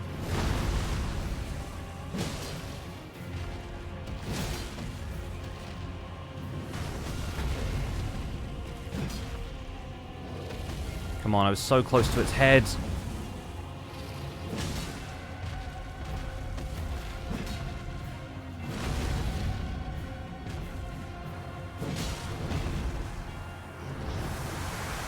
Oh, no.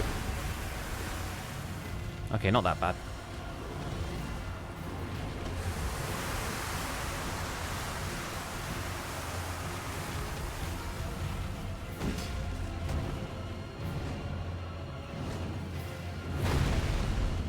This dragon has no business being this difficult.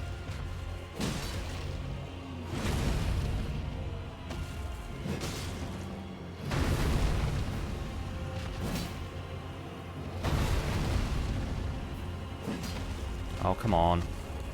Let me get the hits. Rubbish.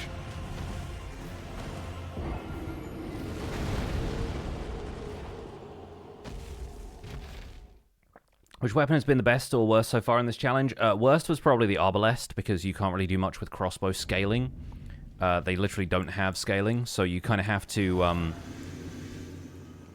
get good support abilities, which was more difficult than I expected it to be, but it was okay in the end. And the best, I probably had the most fun with Backhand Blade or Anvil Hammer, which are two from the DLC.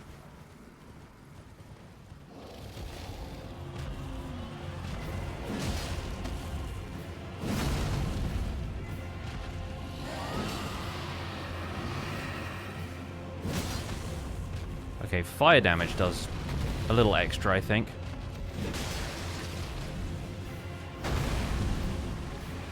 Oh, dang it, I forgot about the rot effect around the legs again.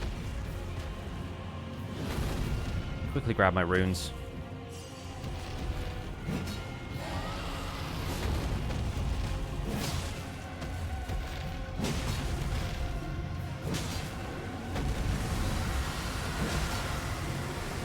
Nope, nope, nope, nope, nope. Still taking damage. Was hoping for a stagger halfway through that. We didn't get it. There we go.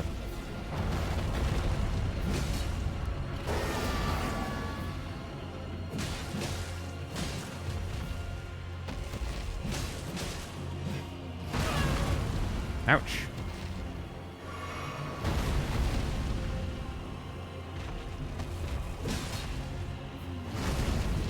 Gotta have some patience with it moving its legs back into position after it attacks.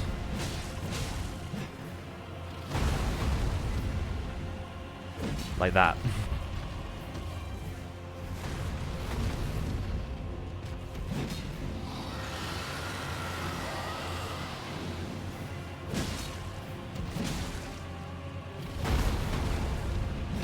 There we go, got it in the Achilles.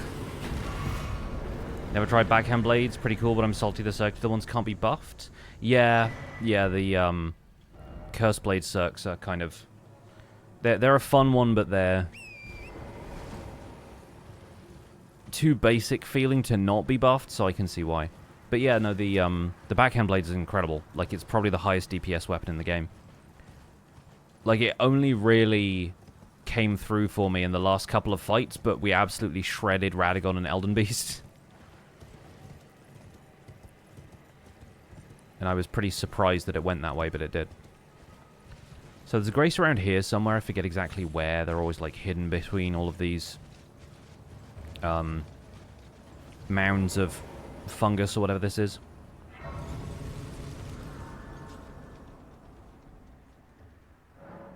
But then we'll put a point into Vigor. I feel like I deserve it after all the Scarlet Rot poisoning. And we pass time until nightfall. And then there should be a Deathbird over the ridge. There it is. I hate these guys. At least you can fight them on horseback, pretty much exclusively. So if you need to, you can. You can't buff from on horseback very easily, so... let's try and get this taken care of quickly.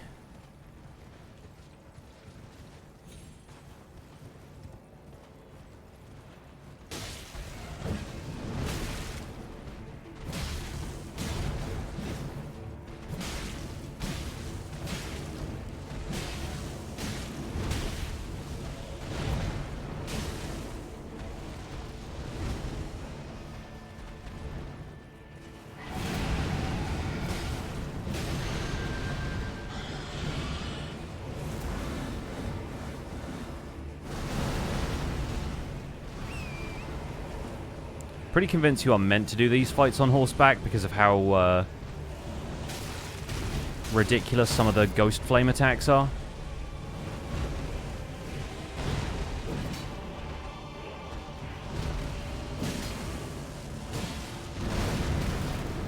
Like that one, for example.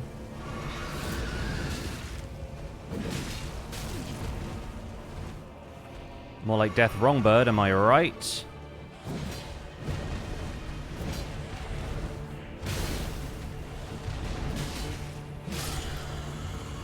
Yeah, that's not the cleanest fight, but we'll take it. 110! Oh yeah, we get Death's Poker from that. Apparently quite a good weapon. Let's go and do the other one in Liurnia whilst we're in the mood to fight these guys. While it's still nighttime. We've still got a fair bit to fight in Caelid. Like, we can tick it all off now, but it's, a pretty long list. So I think we need to go out this way and then turn kind of east. There's a Grace right by it, but we should be okay with this one. I don't think it's as hard as the one in Caelid.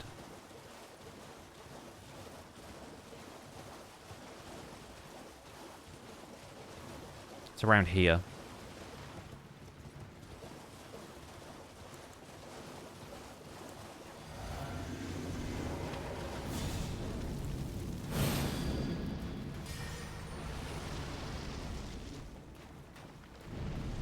There we go.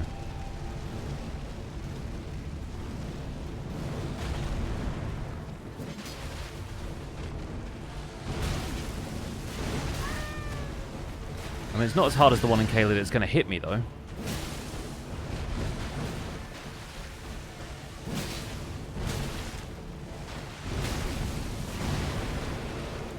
No, wrong flask.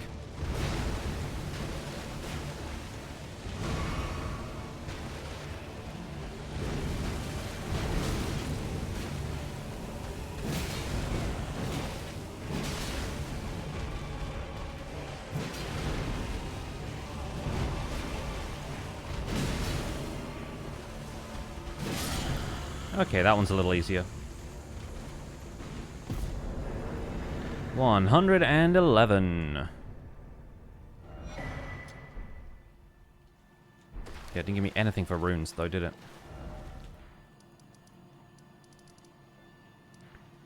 So, I think we still need to do Flying Dragon Greyll while we're on the dragon streak.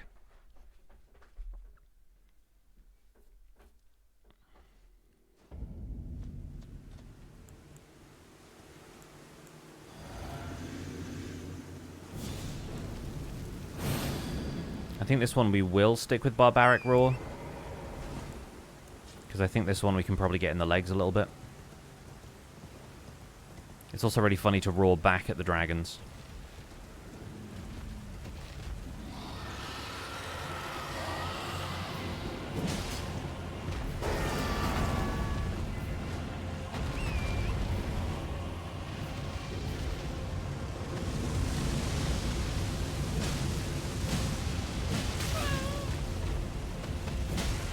Okay, I object to that fire hitting me, but...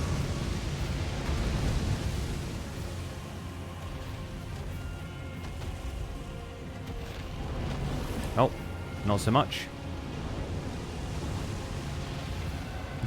I'm not on that side of the bridge.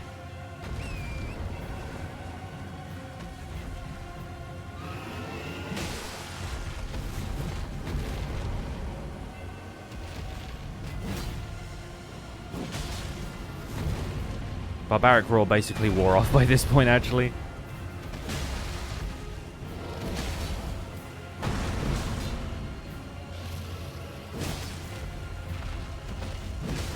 We're due for a stagger. We got one. And I think its weak point is actually concealed by the bridge, so we're just going to wail on the legs some more.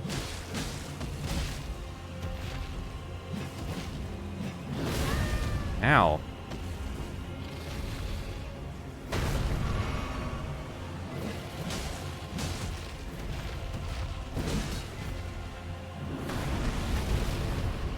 Doesn't have a whole lot of room to maneuver on this bridge, actually.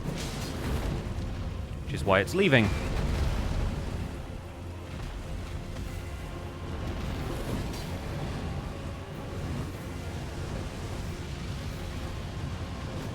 Where are you going?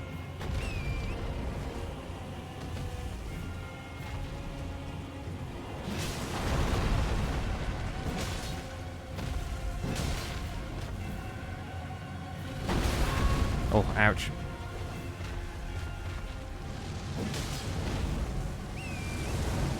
Force iframes! Force iframes did not come when I called them.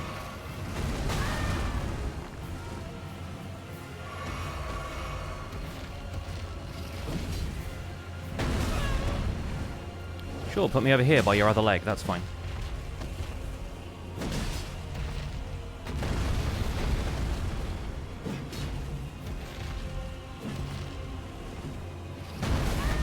I'm bad at timing that roll. I think it's slightly delayed. Yeah, no worries.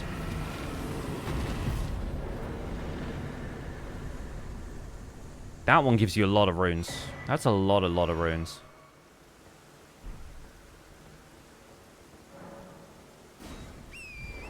KO'd Torrent in that fight as well, which I didn't really notice until after it happened. Would have been weird if I noticed it before it happened, I suppose, but... yeah, let's put a couple more points into strength. We can go higher. We can be doing more DPS at this stage. So Blackblade Kindred is a nice easy fight if you attack first. And boy, are we going to be attacking first.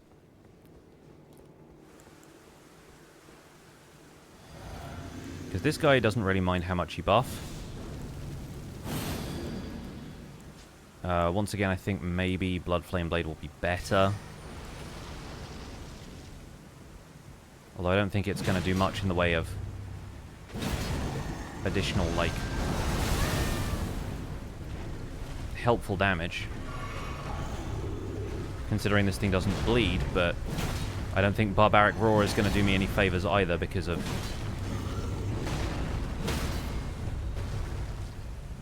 how hard it is to get combos on these enemies specifically.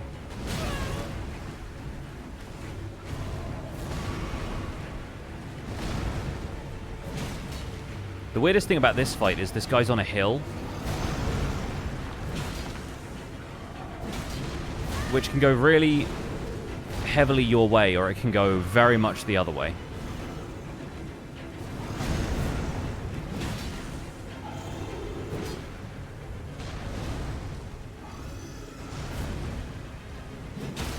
Like, you either get a great vantage point, or you get nothing.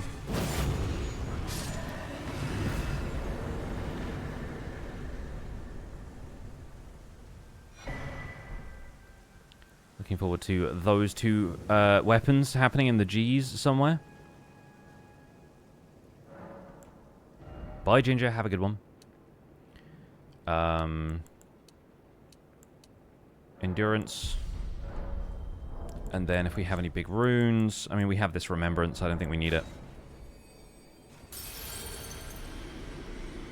Considering how much we need to level up these days, we should probably get into...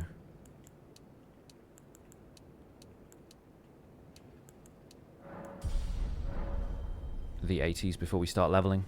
Cool.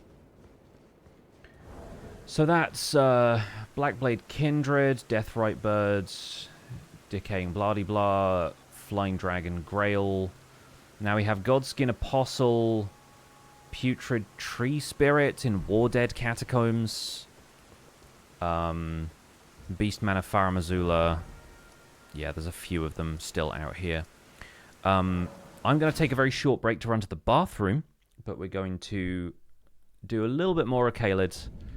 We're going to be so over-leveled going into Lanedale at this stage, I think. But, yeah, either way, folks, stick around. I'll be right back.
Okay, hello. I'm back. I've just put a chicken in the oven as well. Because we need to have something to eat tonight. It may as well be chicken.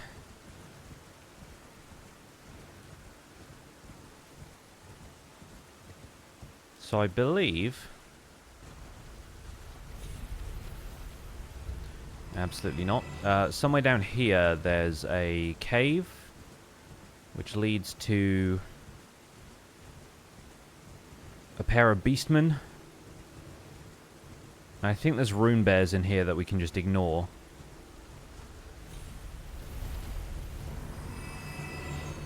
Still funny every time.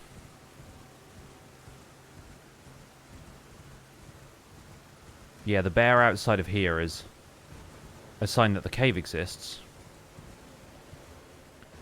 I think there's a Beastman Duo fight at the end. What's the name of this cool cape? This is the Raptor's Black Feathers. You get it from Sage's Cave on Altus Plateau. Even comes with a cool tunic.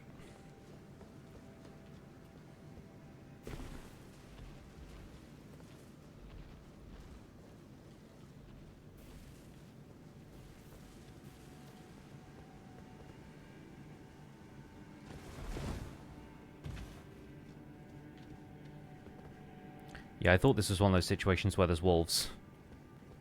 You know, the wolf situations.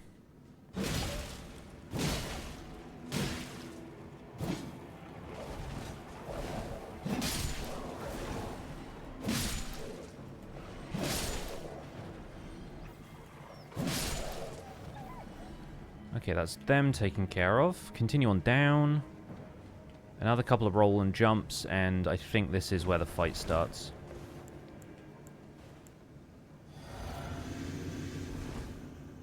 Yeah. I forget which of these is better to target first. But one of them is ranged and one of them is melee, so...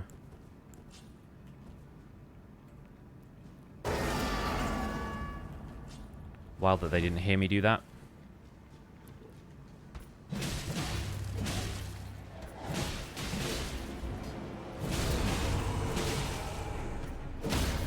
Nice.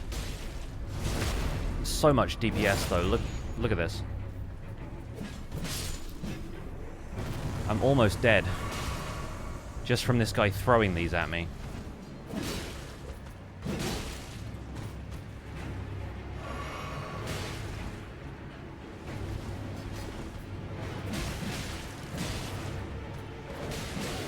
Nice.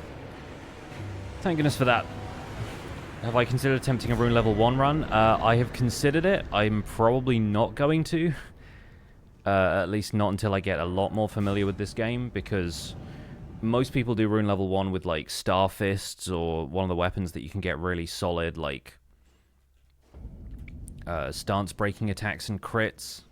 And I think I just have to read up on the strats and do it the way everybody else does it, which is fine, but... I don't know. We'll see. We'll see what I feel up for. Can you get the cape in an early game? It doesn't require you to fight any bosses. It does require you to go and get both halves of the Dectus medallion. So, in theory, yeah, you can get it without needing to level up a whole bunch. You'd have to run through a cave where you'd probably die a lot, but once you find the chest that it's in, then it's fine. You don't have to, like, kill an NPC for it or anything. I'm going to start putting points into Faith just so I can use Golden Vow a bit later. Obviously, there's the Ash of War version of Golden Vow, but I think I'm probably happier using the actual incantation since we've already invested a bit in Faith for Flame Grant Me Strength.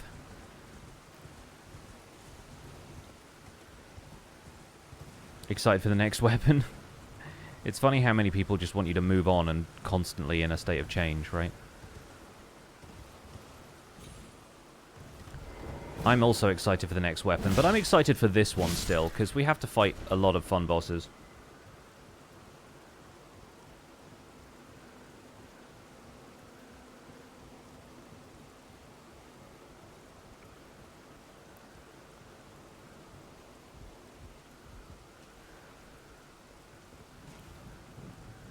we go. I was like, pretty sure I can turn my lantern on here. There's no law against it.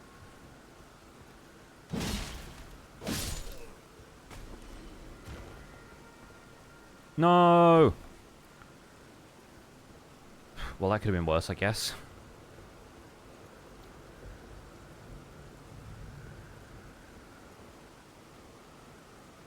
I can't still get up there from here, can I? I have to go down and then go up. Let's use Torrent.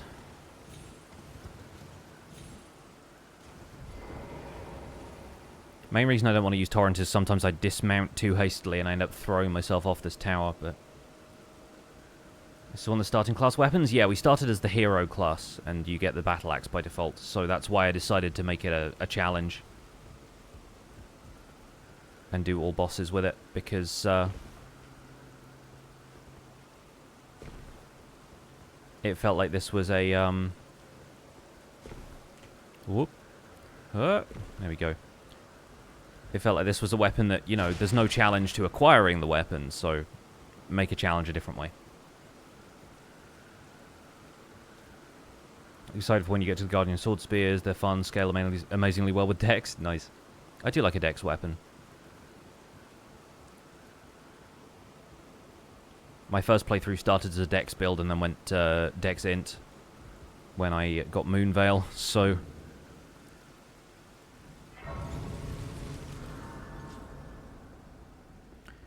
Okay, I'm not going to activate another rune arc yet because this is the parkour section, which I think I'm okay at, but might kill me once or twice. I tried to preempt that guy and I hit the corner, so...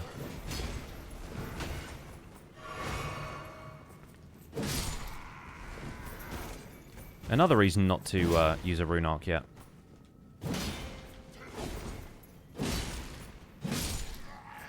Okay, we're in the clear.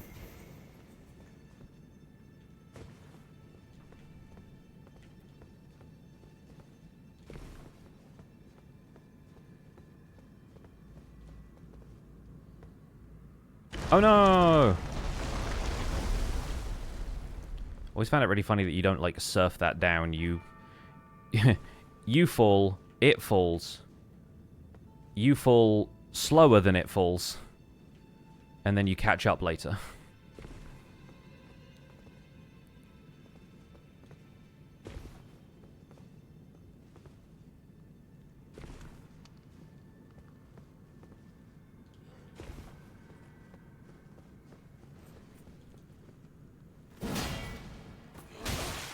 This guy's really fun if you have gravity magic.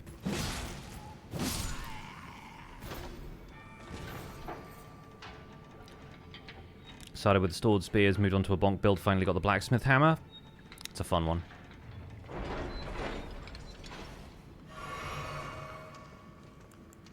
Might as well use this here because there's a grace before the next guy anyway.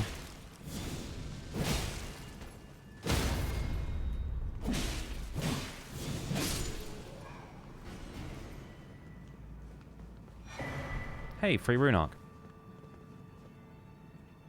Wait a second. I've done this one before. Oh no! Made a terrible mistake and now we have to repeat the parkour section again.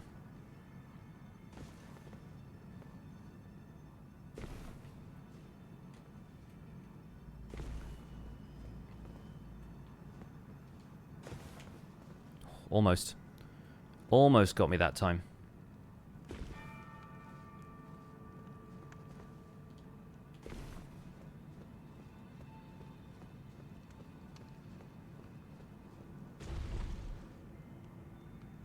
Yeah, honestly, this took me so long the first time around because I was not very good at parkour. I didn't know, like, the movement of this game very well at all. So it generally took me, like, an hour probably to get down here, and then I was not happy with the boss I had to fight at the end of it. So the way this is actually supposed to work is we go around this guy's body. And then we have to go around this part.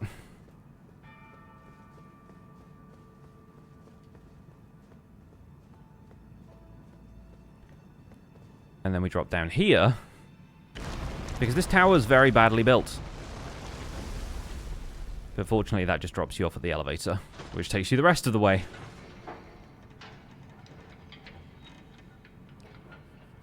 It's honestly quite funny they didn't just put an elevator after the Fire Monk, but I guess, you know, they got to keep you on your toes. They got to do the double jump scare.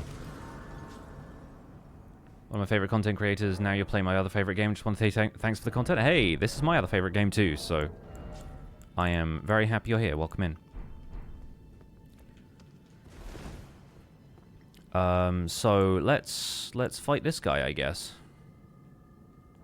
Might use a rune arc now. I may come to regret this, depending on how easy Godskin Apostle feels, but...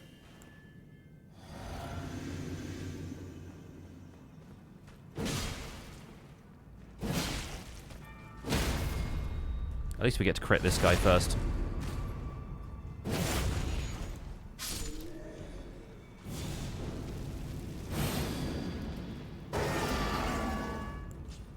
Maybe I shouldn't do the whole buff routine before we even get through the door, but this guy tends to throw fireballs at you if you do anything else.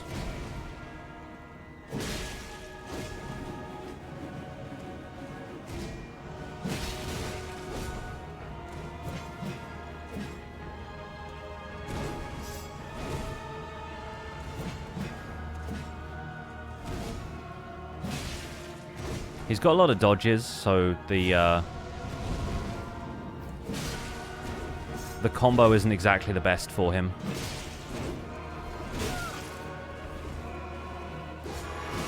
Damage seems fine, though.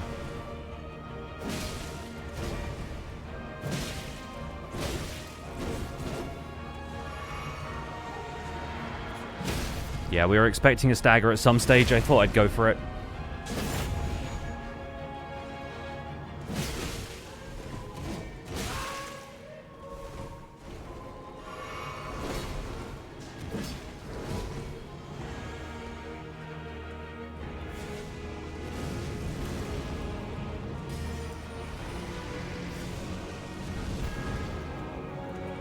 Oh, I'm out of FP, never mind.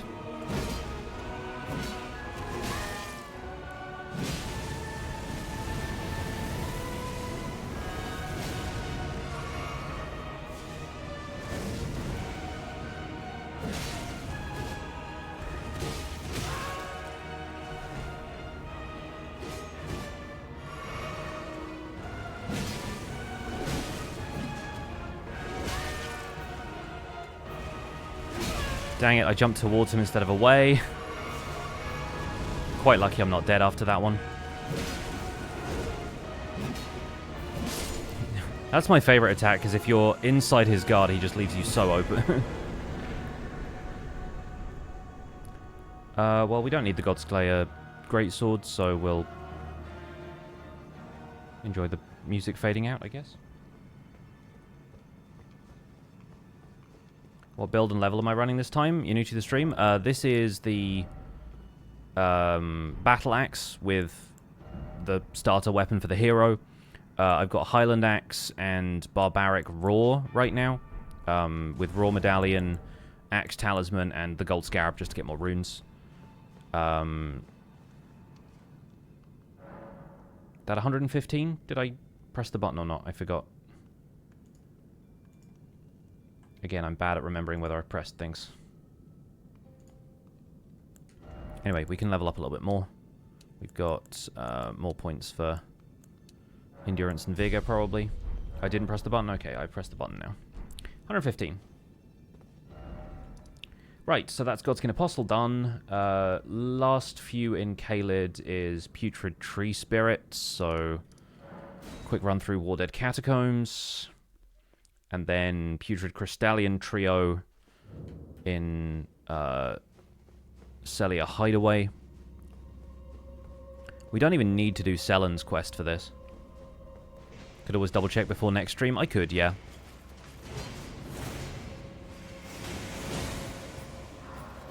So these guys are all just fighting, so we can run through them.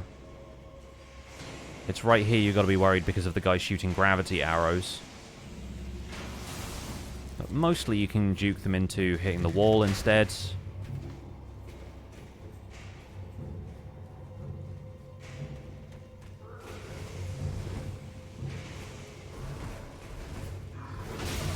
Ow. Before this guy, you can turn and jump through here.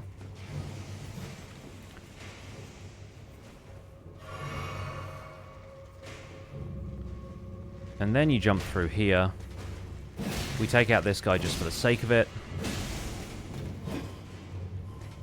Bye. Then we pull this lever.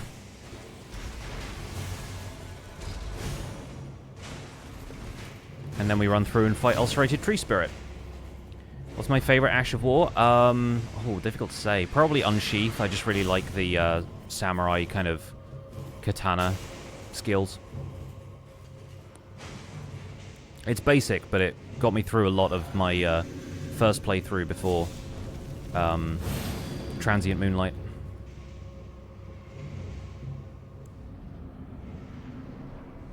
And you're like, huh? Where is the... Oh.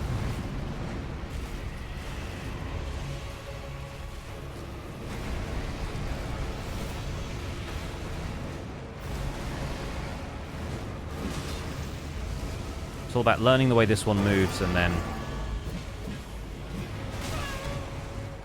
completely whiffing anyway.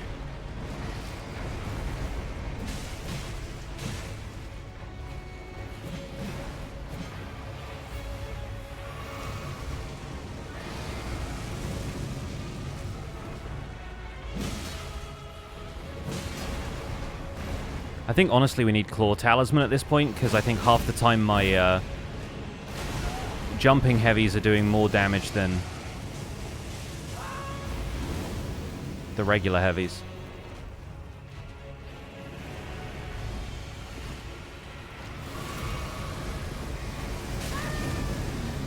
The lady's not for charged attacks.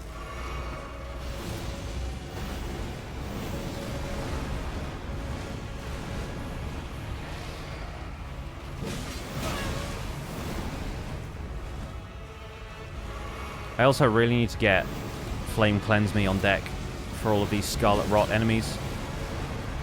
A little late now, but we've got the Lake of Rot to come up, so...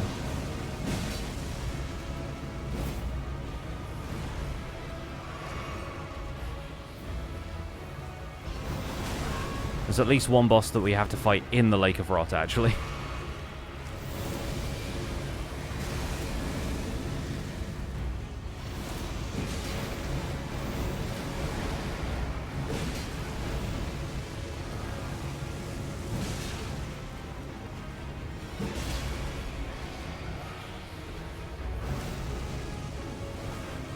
Okay, this should give us a clean stagger. And then we'll take one more with the crit. Charged heavy. Heal after that, just in case. Good thing we healed. Jumping R1 to finish. Nice. Redmane Knight Ogre. And our 4th Golden Seed. Great. I think so maybe we're able to get another Flask upgrade now. I think maybe we need 5 for the last one? Or 5 for the last 2? I forget. Alright, we still have Scarlet Rot, so let's go and cure that real fast. 116. Yeah, we'll get our Vigor up to like 50. That feels good. Now, I guess, even though we're not going to do the quest for Sellen, we can at least go this way.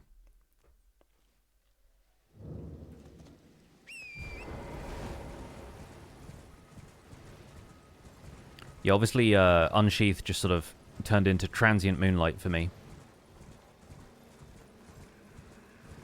on the first playthrough.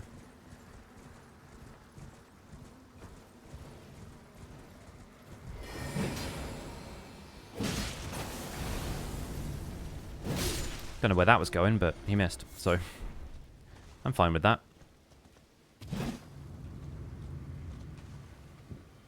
This is normally where we come to get Stars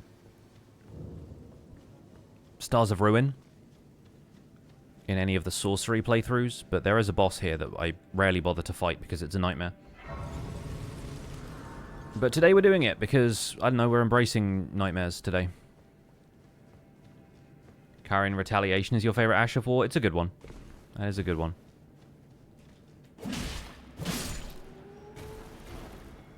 Yeah, given the damage we're doing, because this isn't technically Dragonbarrow, I'm hoping that Putrid Crystalian Trio is going to be okay. I think with it being a trio, they're not super hefty, but this is where we find out, really.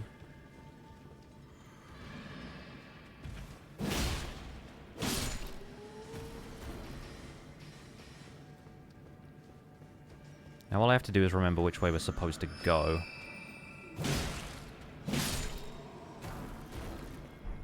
And I think it's this way.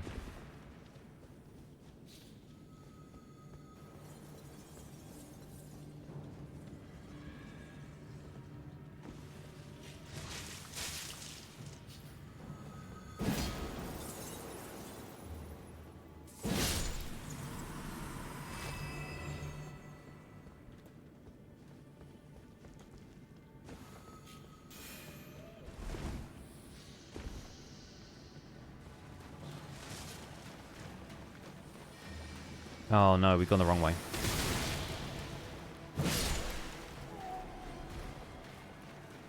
I think maybe I'll go down that cave where I thought I'd just get a shortcut by going this way.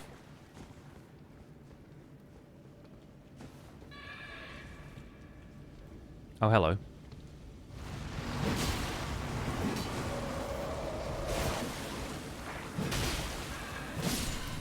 It had glowing eyes, so I figured I'll get 10k from this. Stimulating boluses.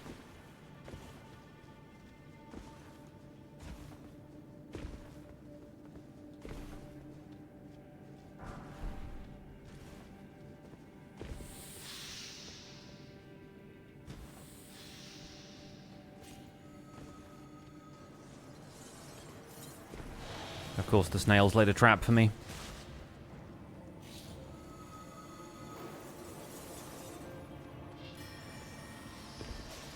But yeah, we go down here. And this does lead a completely different direction. Good.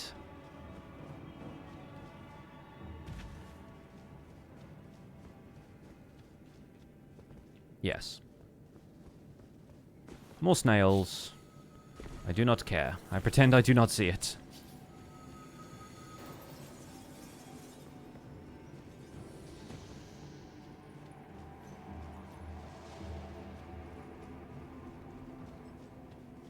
More snails start dropping from the ceiling. I don't see them either. I do see this fog wall. So this is a Crystalian Trio that does Scarlet Rot. AKA the worst thing ever. I think this time we get rid of the caster first. If I can.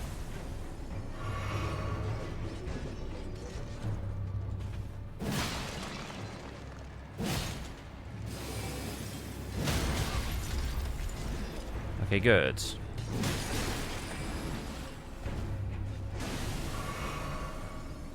Once again, it would have been a really great idea to have Flame cleanse me before we did this. But their damage is not terrible, so I think we should be okay as long as I keep an eye on my health bar. And now the worst of them is done, so we move on to the second worst, who is this guy.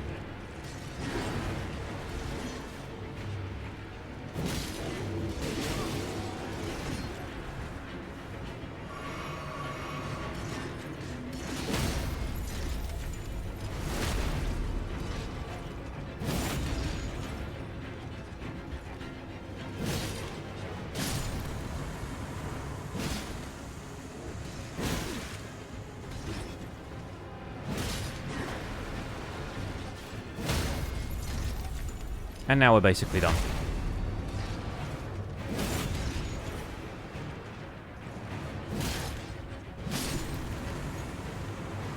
Good. All that for a spell we won't use. And bragging rights, because we've now done every boss in Caelid with the exception of one. And I think we all know which one it is.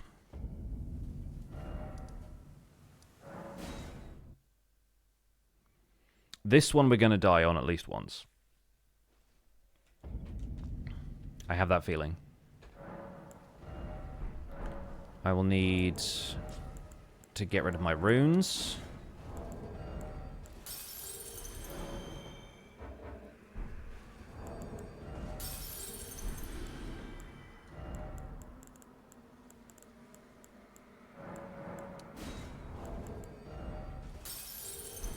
Which we might just about be able to do.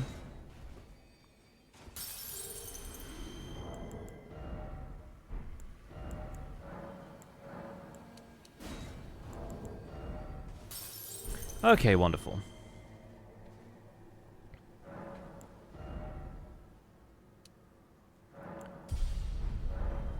$250 runes left. If I wanted to, I could zero that out by just buying arrows or something.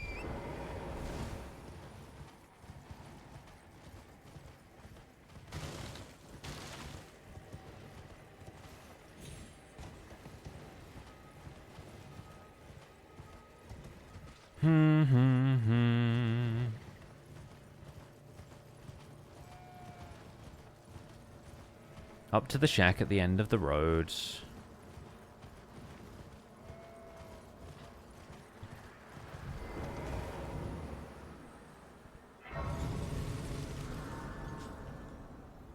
Okay, this one, I think maybe we use Blood Flame Blade again, because I'm pretty sure he's vulnerable to bleeds.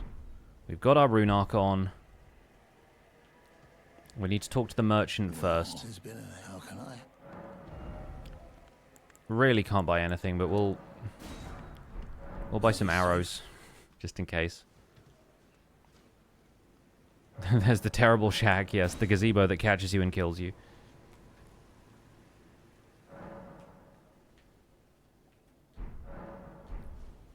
And after we rest here again, the merchant should be gone.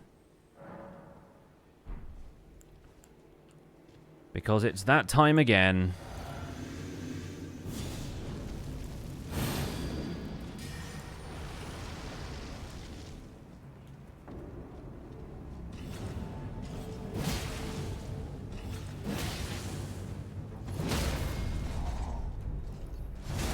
I always try and start this fight with a stagger, because I know he doesn't give me much opportunity for that later.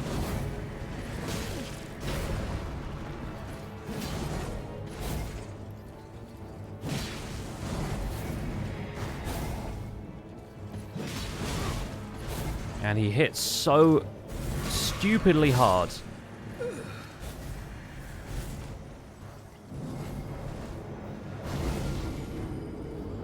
Wiki says he's strong against bleed, weak to lightning and piercing damage. Oh, okay. Well, I guess the blood flame is sort of superfluous, but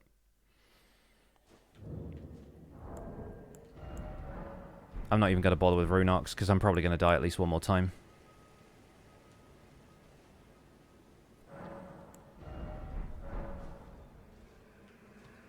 We have like 10 runes, so yeah, those are losable.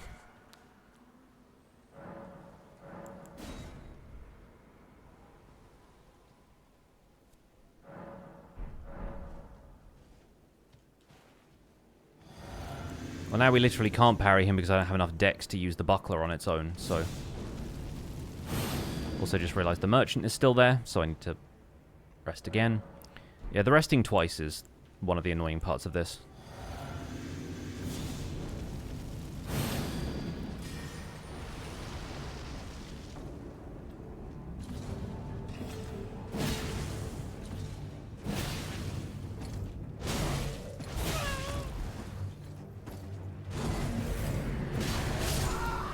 See?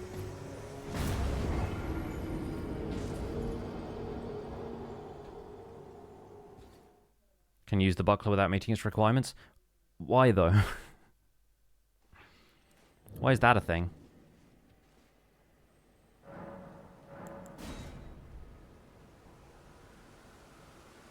We've beat every other iteration of Bell-Bearing Hunter at this point, so this is the last one we have to do.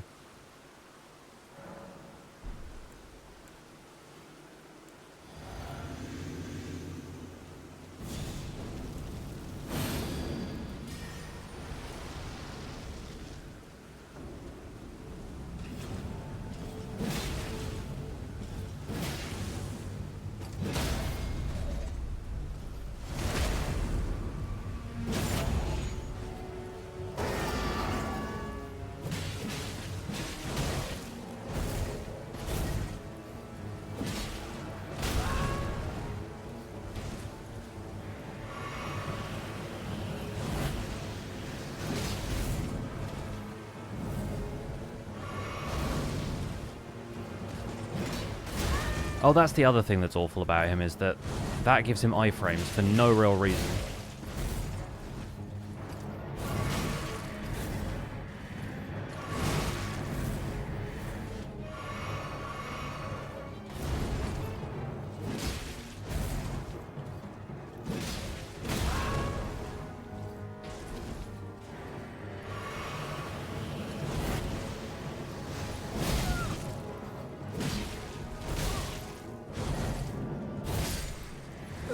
Got close. You become the bell-bearing hunter? Yes. I wish that were the case.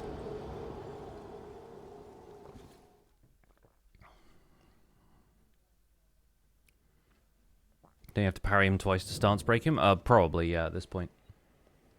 Might not be the case with the first few, but definitely this one.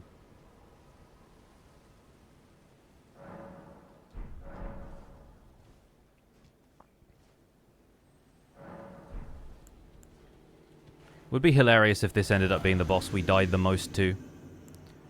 But I don't know how I'll do against Malenia with just a battle axe.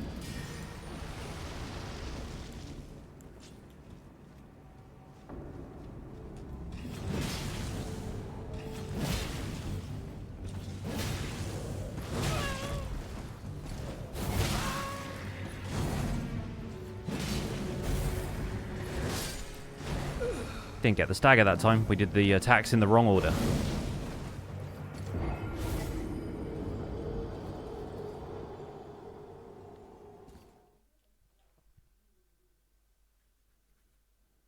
This guy needs the equivalent of like a Margit's shackle or whatever.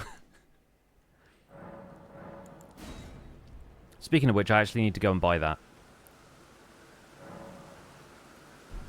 Or we can get Mohg's shackle from the sewers, I guess. But we don't need it for Morgott or for Mohg. We need it for the dungeons where it helps.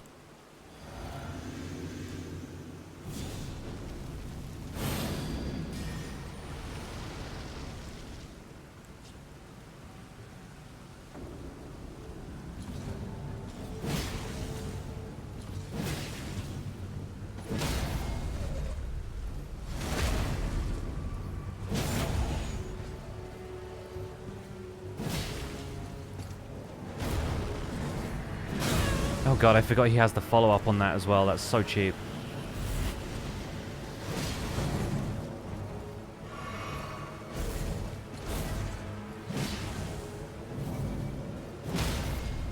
Okay, second stagger, I'll take it.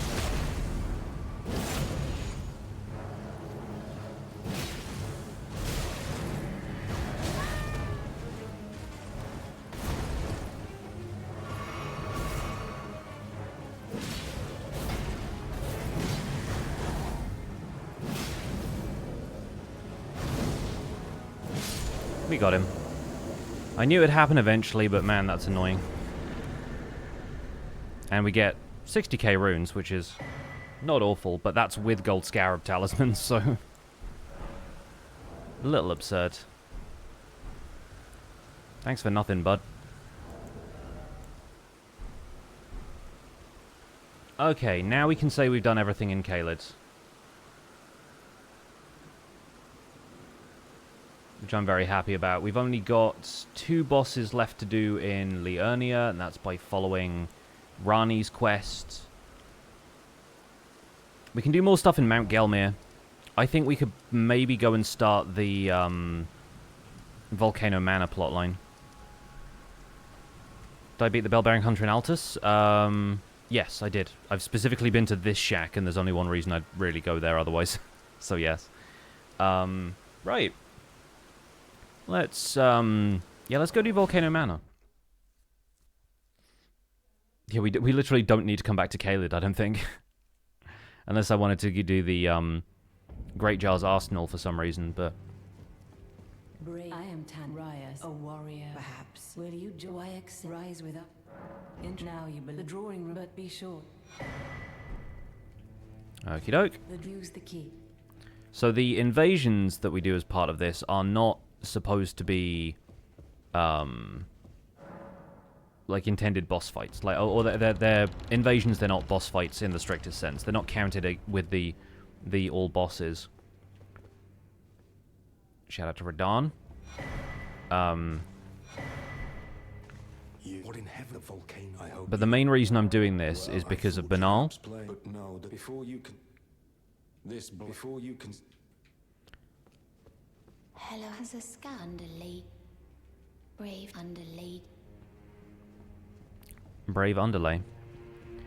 So yeah, we're going to do all of the Volcano Manor invasions, and we're going to aim for Banal's armor set, minus the helmets, because the helmet kind of sucks,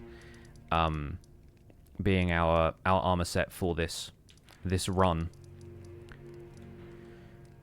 I don't know if you have to do the invasions and stuff for Banal to show up at Farum Azula. I think you probably, because he's not here, I think you probably have to do up to the one that Banal is given, which is you team up with him against Vargrim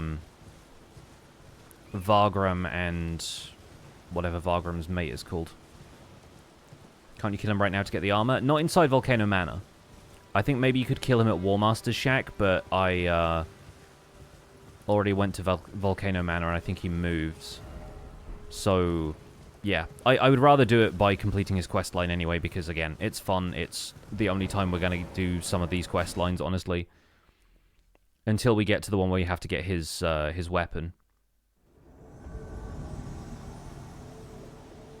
So this is Old Knight Istvan. He's the gravity spell guy who can actually help you with the Demi-Human Chiefs duo fight.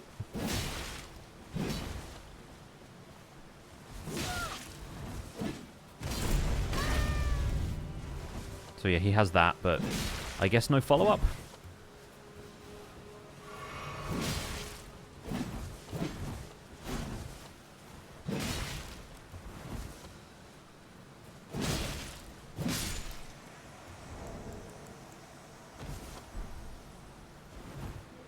And we bow.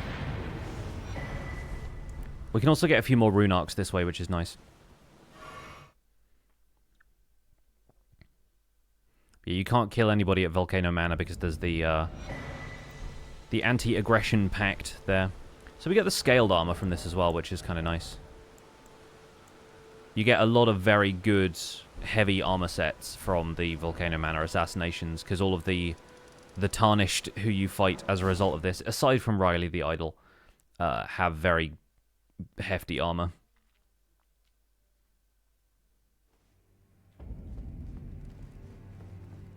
Did you? That is the time. You will become if you are low, but you must leave. This is a. We have no place. You've. I am. This is. Now the way it is the truth. Now I am pleased. Okay, next one. We're going to skip the one that Patches gives you, because Patches might be there. This one is Riley the Idol.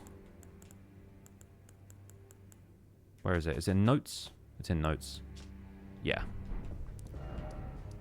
And so the one after this is the one that you team up with Banal for in Lanedale. So that naturally takes us to Lanedale. I want to make sure we get these invasions done before we fight Rykard. So we're not going to be doing the Rykard fight. We could maybe do Godskin Noble. But there's a couple of others on Mount Gelmir that we can do, and then we'll save Rykard for later.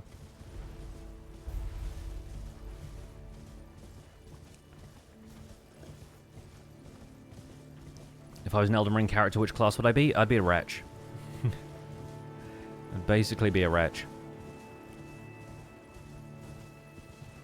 Just a club and a loincloth.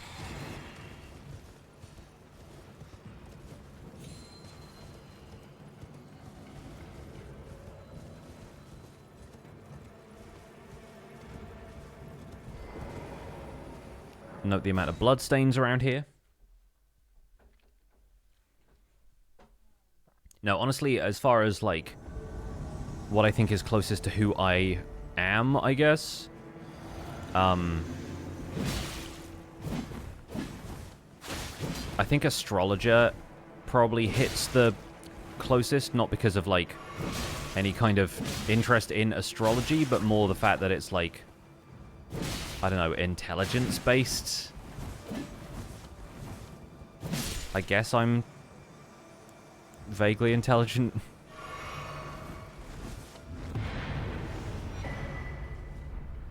Oh, you're planning on drawing me as an Elden Ring character? Oh, okay. In that case, I don't know. Maybe Confessor. Draw me as a Confessor. What's my favorite ending to choose? Definitely Rani's ending. Rani's ending is definitely my favorite because the only ones that are really different are Rani's and Frenzied Flame, and I'm not the biggest fan of the burn the whole world down thing, even though it's cool, I guess.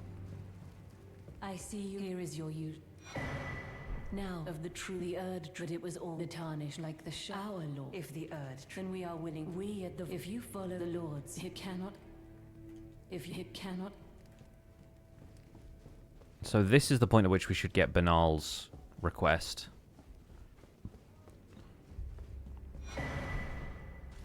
So then I shall in Banal, recusant. Why not add? You've to take the recuse to raise the we recuse. All you can do it. And he now gives you Ash of War Eruption, which is a fun one. Well. Well.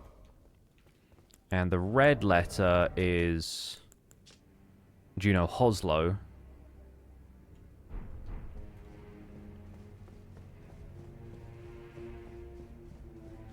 But I'm pretty sure we get Banal's from... Maybe we do have to do the stuff with Dialos and Patches.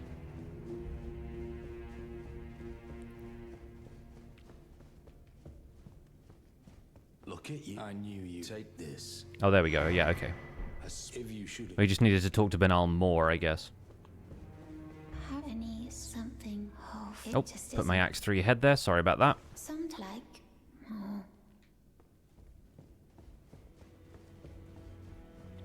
Dinox Piggy, I try to think about those two as little as possible, so I don't know or care.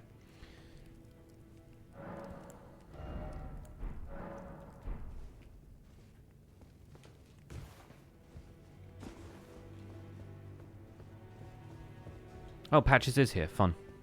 Gonna completely ignore him. He just leads to another invasion that I don't want to do, so... Fun, though, it would be to get the Bull Goat set. I don't really want to use the Bull Goat set for this.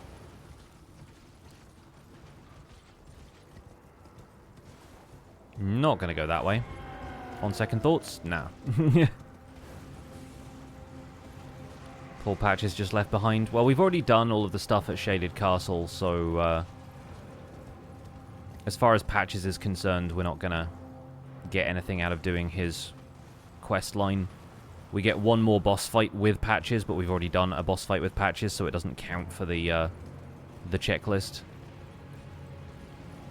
You fight him in exactly the same place. It happens exactly the same way. There is no enrichment to be gained from it. We are ignoring it. What we are going to do is come down here and fight the Ulcerated Tree Spirit. Because apparently we're collecting those today as well.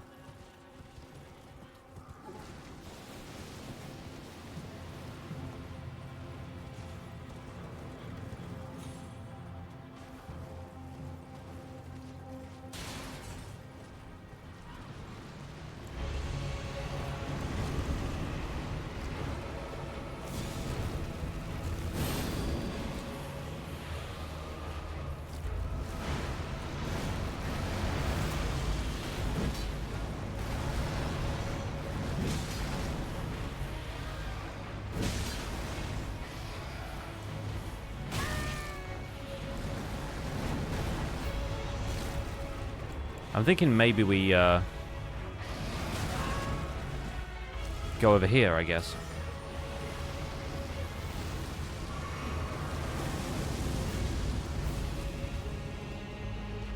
We do one of these, and if it lets me hit it, fire damage will deal more.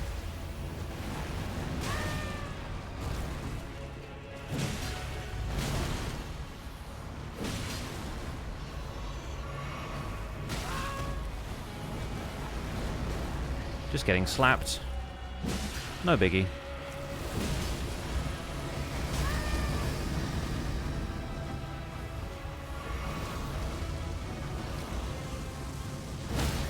Nice. This one is weirdly not as hard as the one in War Dead Catacombs. But I guess War Dead Catacombs is technically part of Dragonbarrow or something, so... Could you fell a tree that's fighting back? Honestly, as a normal person, probably not. Did we get Golden Vow already? I don't think we did, because I don't think I've seen Anastasia so far this playthrough. And there's another Stone Sword key here we could get, so...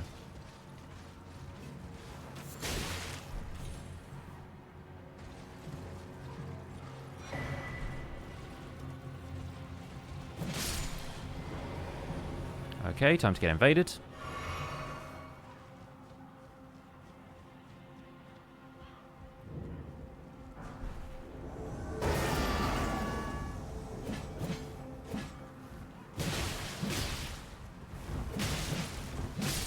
Nice.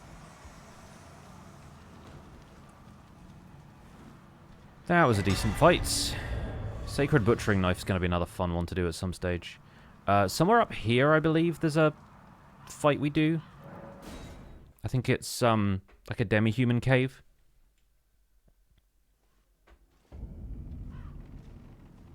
Is this something that's been done before? I mean, interesting question. What do you mean? What do you mean by this? Define the subject of your sentence, please. Has somebody tried to do an all bosses run before? Yes. Has somebody tried to do a challenge where they beat the weapon with every game? They beat the game with every weapon? Yes. Has somebody tried to beat the game with every weapon in alphabetical order? I don't think so. How granular are we getting here? Yeah, the alphabetical order thing I think is unique to me, and it's just so that I can have a fun way of sticking to this challenge instead of like randomly selecting a weapon and being like, no, I don't like that one, reroll. It's a way of giving myself structure.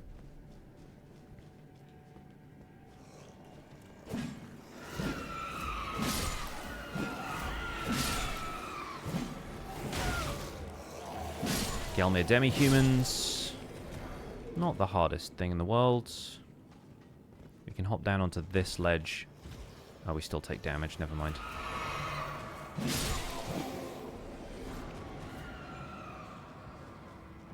I don't recall where you go in here, but it looks like it's over there. Fog wall. Oh! Okay. Made the chief mad. What up, chief? Yeah, I did not intend to crit that guy.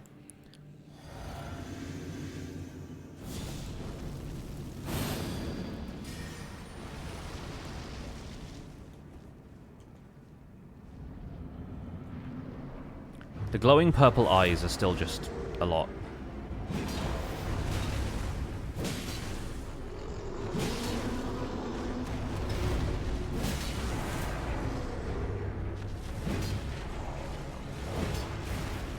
Okay. Come back here, let me hit you. Please. Okay, good. Do I change weapon every stream, or how does the weapon end? We beat the game with it. The goal is always to beat the game.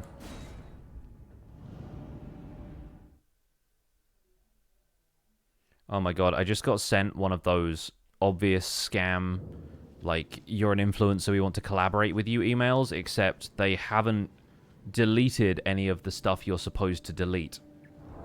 We need to read this. We need to read this live.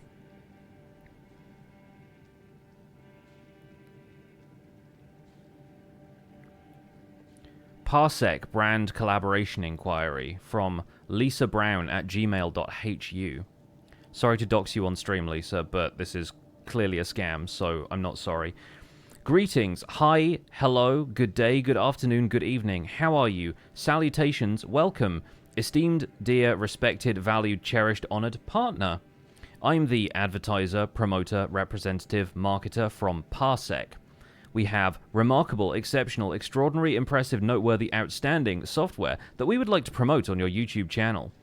We believe this partnership, collaboration, alliance, association could benefit, advantage, profit, serve us both greatly, immensely, tremendously, significantly, substantially, enormously. Would you be open to considering this unconventional, unusual, non-traditional, innovative, out-of-the-box opportunity?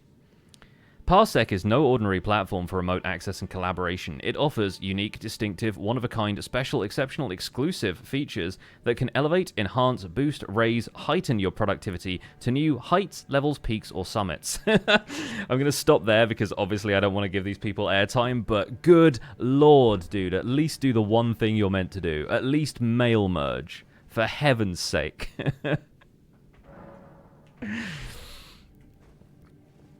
It is honestly upsetting how much fake promotional email I get compared to people who actually want to collaborate with me, but it feels a little bit ridiculous at times, I'm not going to lie. It feels a little bit ridiculous. Anyway, I just remembered we've got the Cave at Seawater Terminus to do, so let's do that quickly.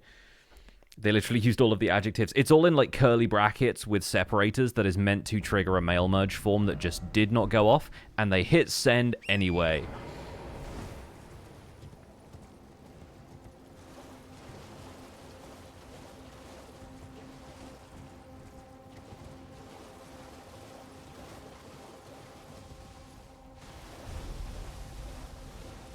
What's one suspicious sponsorship? I mean, they're all suspicious sponsorships, basically. The ones I usually get are from email addresses that are in, like, Hungary or Czechia. And they just don't have any kind of credentials that they can prove.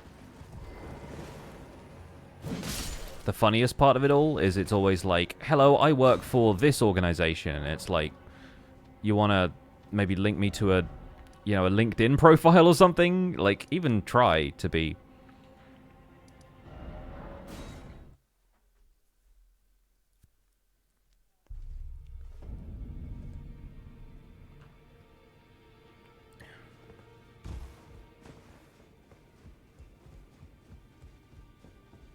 Once got one that started with hi at username. Yeah, right.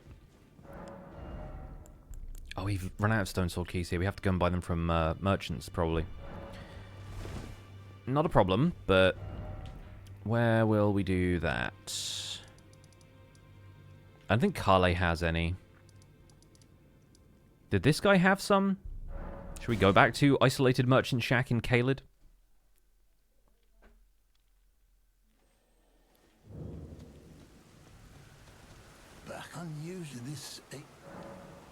I know, did you have something that caught my eye? You didn't, actually. Sorry, my mistake. Farewell. Let's try Hermit Merchant's Shack.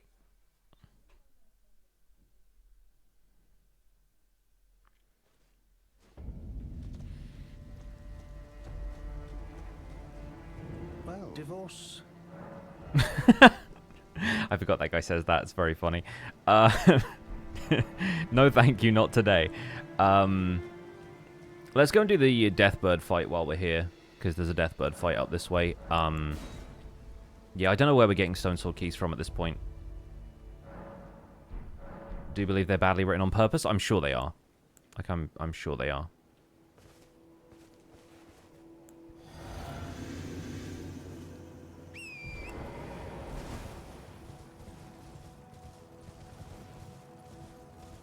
So up here with all the skeletal snails, there should be a Deathbird fight. Which is triggered at night time. All the big skulls that you see are snails, which we will kill immediately, because otherwise they roll at you during this fight and throw you off your game.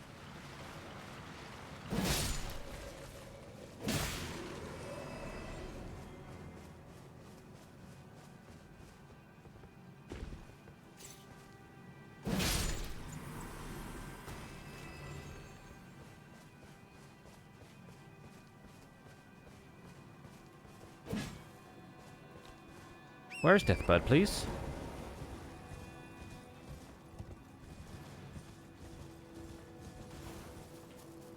Is this one where you have to, like, rest a second time and then come back? Is it one of those? Or is it further? It's just further along. I just got to the wrong place. There we go. Alright. Alright, you, come here.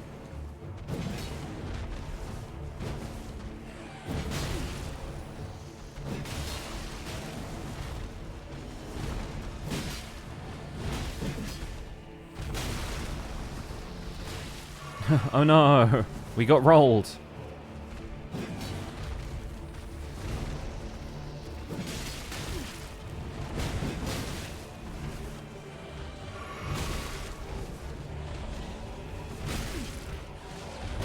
Man, this thing has attacks, by the way.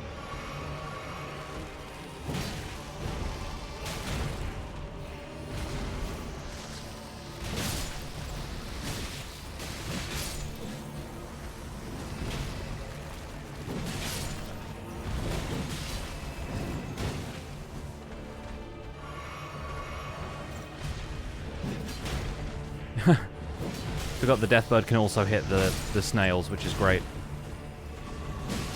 Oh, and that actually refilled my flasks mid-fight. That's nice.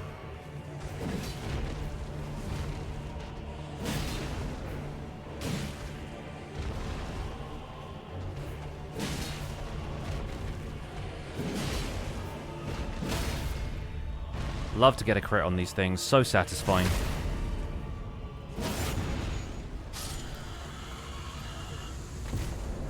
That one I know I hit. Twin Bird Kite Shield. Cool. So that's done for Lanedale Royal Capital. I think we fought the Bell-Bearing Hunter here, and I just didn't tick it off the checklist because we weren't really doing much else in Lanedale. Because, like, the merchant stays there, right? Yeah, we've definitely done this one. So I need to tick that one off the list. We actually have enough runes to level up, so let's do that real quick. And, yeah, since we don't have any Stone Sword keys right now, I think we need to get into Lanedale. I think it's probably time that we go and do Draconic Tree Sentinel.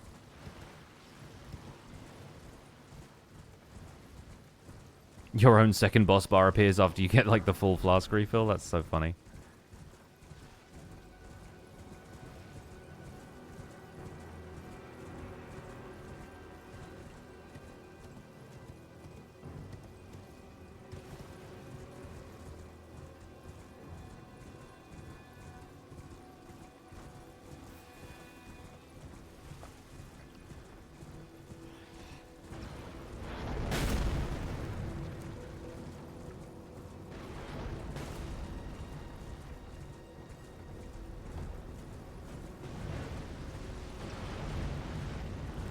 Fun thing about the golems here is their first two arrows fire at the group of aristocrats, so you can just ride up here without interfering with any of them.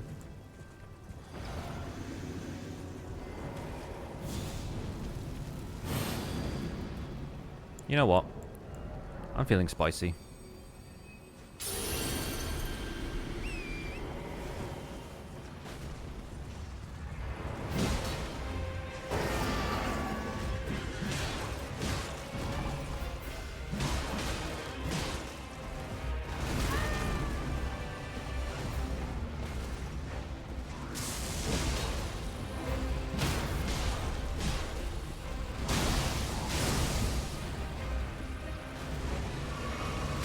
Okay, we got hit by that one, that's fine.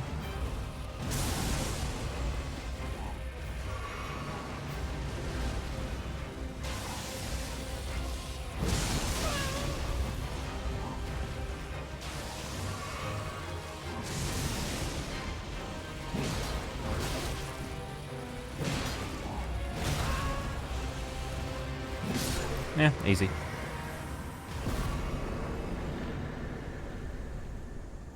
Pretty straightforward when we hit this hard.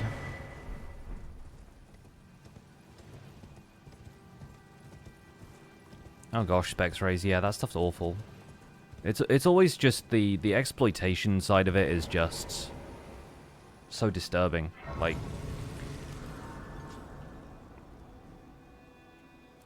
I have this sort of fundamental perspective on lying to people that is just... I genuinely don't know how anyone can behave like that. It's ghastly. Genuinely is. Ghoulish, in fact.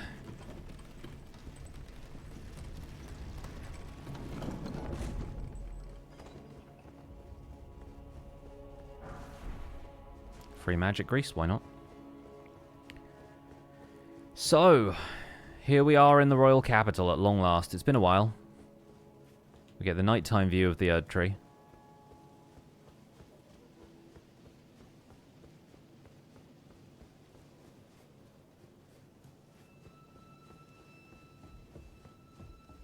I mean, that's nice to hear, Specs Rays. I'm glad everyone was able to be supportive throughout that. Because right now we have Vargrim and what's-his-face on the docket here, so we can help Banal with that. We can get Vargrim's armor set as well, which might... I think it's lighter than the Tree Sentinel stuff, so... I have a feeling it won't be that useful to us, but that was my initial plan before I remembered Banal's armor set. And Banal's is significant because it's the Beast Champion armor set. And I think considering the hero's sort of resemblance to Nefeli Lu and Horolu's connection with beasts, having like the Beast Regent and everything, and that also being a really solid, heavy armor set, I think it might be a good build to aim for.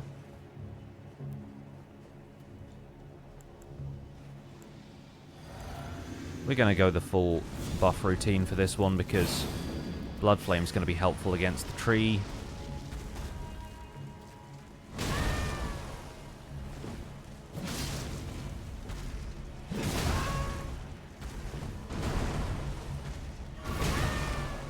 We're going to get hit by it a few times just to warm up.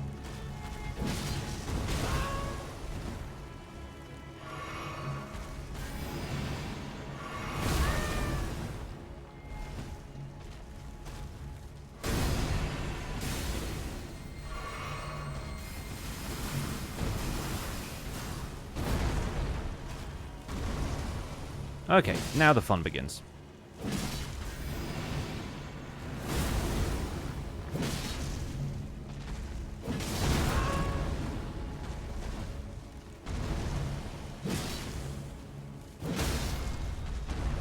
Nice.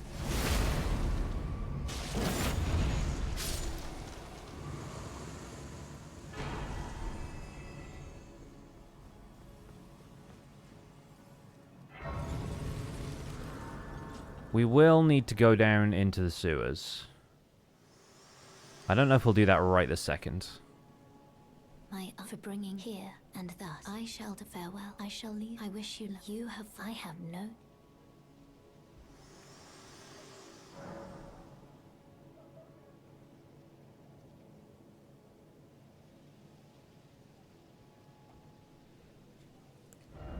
We got runes.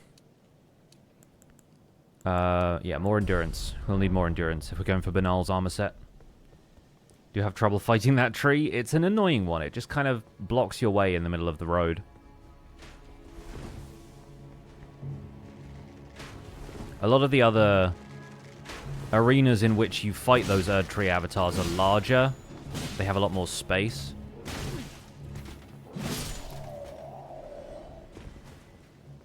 So it can get very annoying with that one specifically because it's got the narrow roads and you can't roll away from those projectile attacks as much. But they have the advantage that you fight a lot of them throughout the game, and so you can learn their attacks pretty well by the end.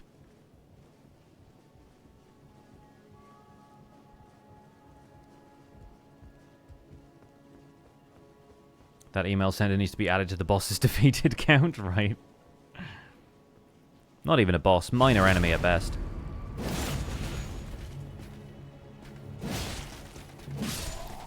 Love to bully that guy. Also love to bully this guy. It's been a while since we've had a run where we haven't crit that guy. It's just goofy. I like to turn these ambushes into opportunities.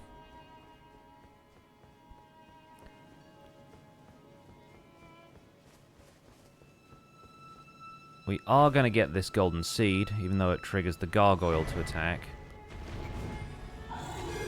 Because that's another flask upgrade for me. And then we can double back and do the fortified mana invasion. And then we'll be seeing Banal at Farum Azula.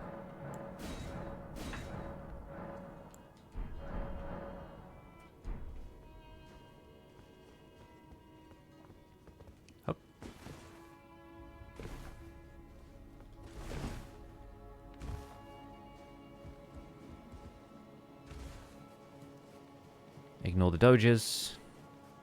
Hope the doges ignore us.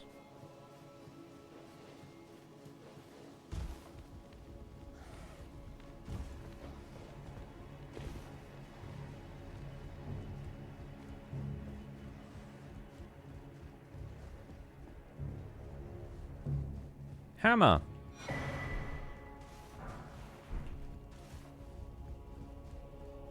That's going to be a long way down the upgrade tree, isn't it?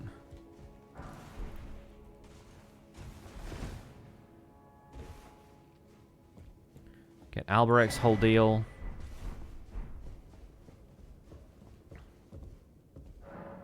Wilhelm, that's the other one. Vargrim and Wilhelm. Wilhelm?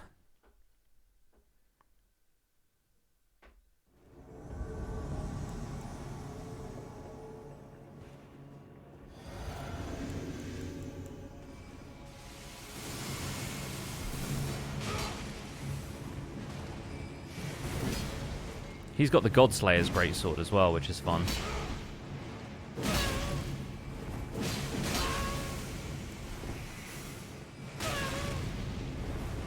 Oh. Bit of black flame.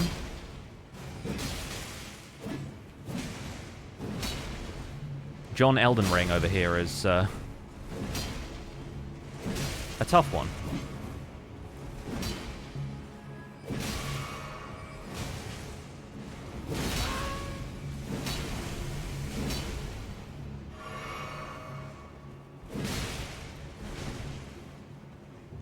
No more flasks for you. Ow.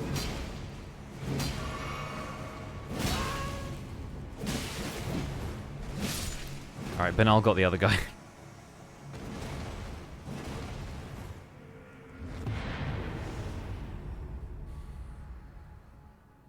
In before armor set.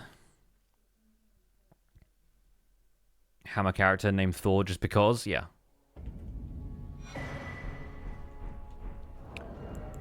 So does this... Yeah, Raging Wolf armor. It's got better stats than what we are currently wearing, but this gives us extra jump attacks.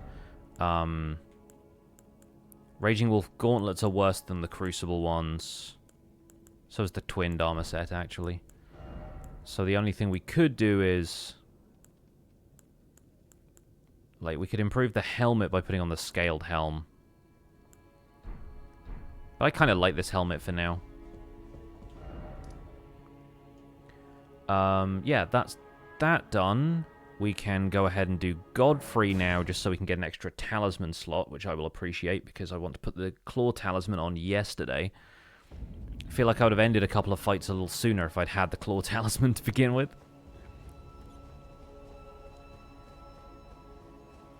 We now have almost the maximum number of Sacred Flasks as well, so we're doing pretty well.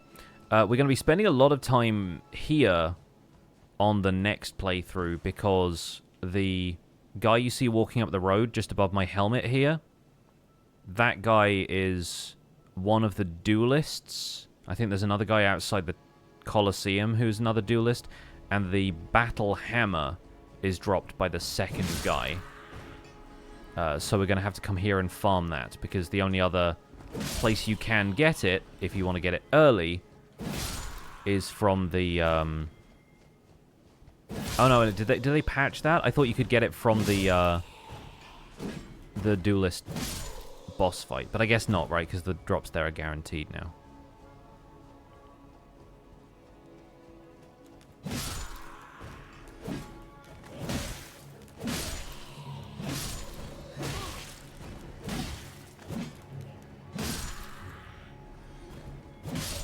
Nice.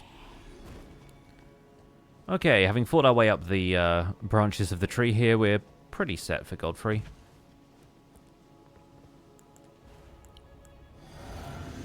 Once again, Blood Flame is going to be useless here because he's a phantom, so therefore immune to bleed.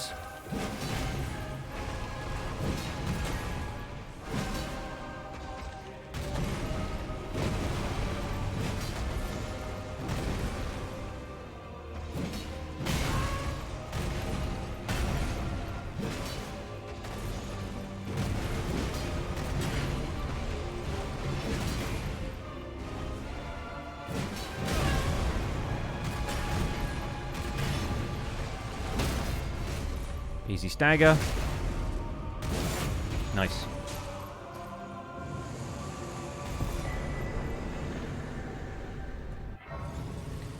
We'll take the extra runes too. Zoom Call Godfrey is back, and then he's gone. Nice, nice, nice, nice, nice. So, from here, obviously we have some stuff around the outside. Did I press the button for that one? I think I did. We now have an extra talisman slot, so we can now equip many of the things that we currently have. I think we're going to go back to Stormvale and get the Claw Talisman,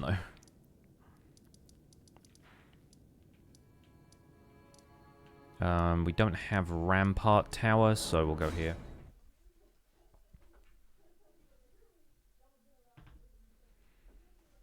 It's funny how much of Stormvale you skip in these faster runs where you just go straight to Godric, but there is very little reason for us to do anything else.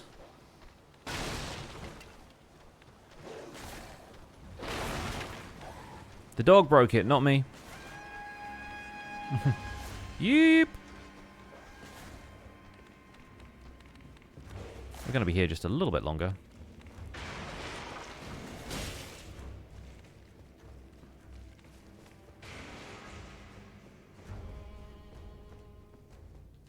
We're definitely going to have to do a recount after this stream, though, because I keep forgetting to hit the button.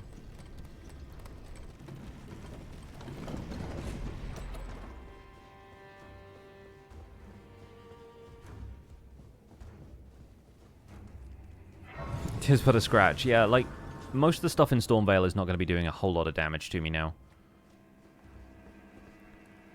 Especially, like, relative to my health bar, because my health bar has gotten a lot larger than it was when we were last at Stormvale, and when we're typically at Stormvale.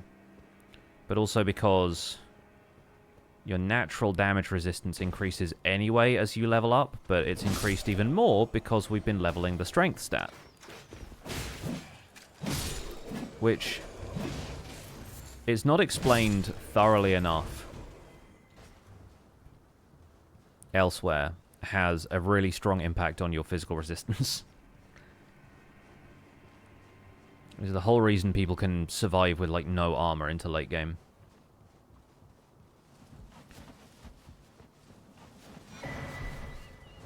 Alright, we now have the Assassin's Creed Talisman.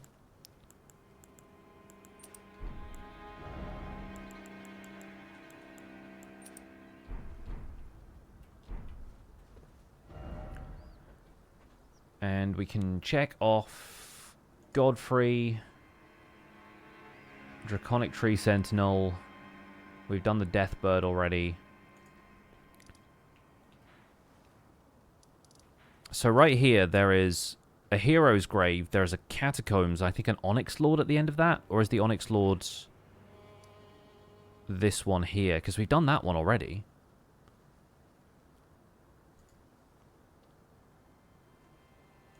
I think we've done that one already.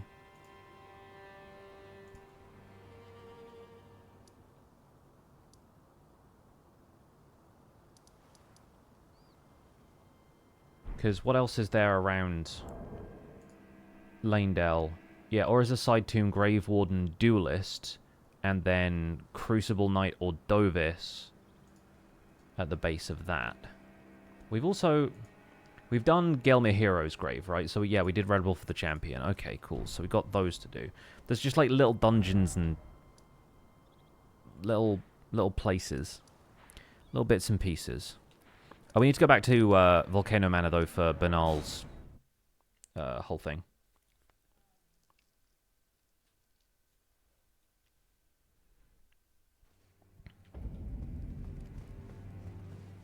I also need to look into the conditions for Banal's invasion, and if we need to do anything else for this. Ah, I have the reward. Take it. Let us till we reach. You. Well. You still. I think maybe you have to beat Rykard, and then Banal moves on from Volcano Manor. I think you have to exhaust his dialogue here before any of that. Anyway, we're going to break into Volcano Manor, and we're going to do Godskin Noble now, because we might as well, right?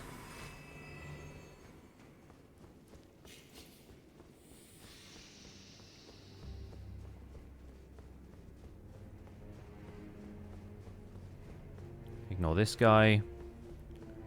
Have no quarrel with him. Welcome to Prison Town Church.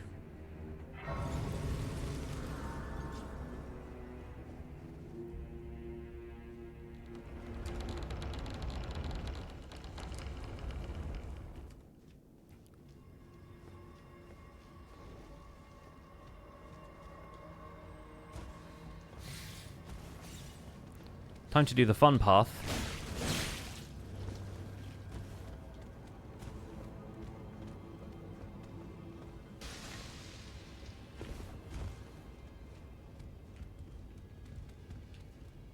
Can we get across to that by jumping? Oh, we can. Nice. Stone Sword Key. Fun. Okay, so now we're here. This leads to a couple of things.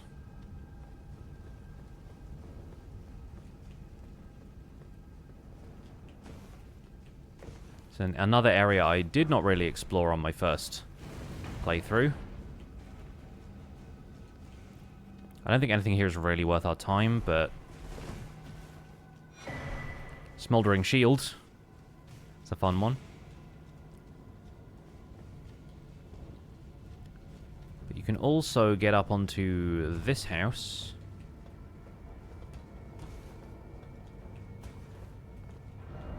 No life ahead. Yep. Not really a whole lot you can do from here.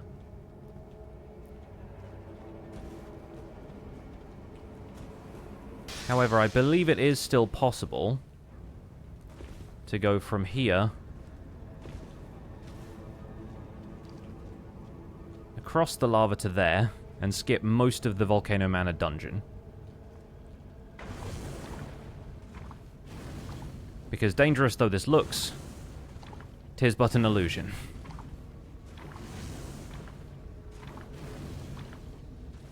And you've mostly just got to have good movement speed to get across the lava, so...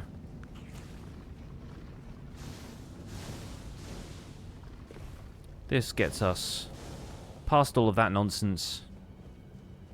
And up here to Snake Friends.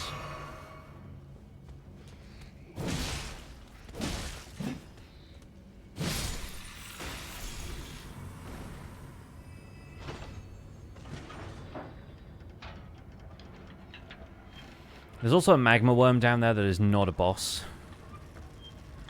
which we will not be worrying about. Hey, Pillar of Nothing, thanks so much for the raid. Welcome in.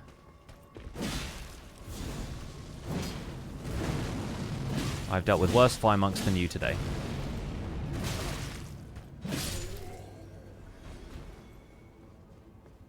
Always a good sign that there's a Godskin noble around, though. Let's use this, because we do not get to see this cutscene often.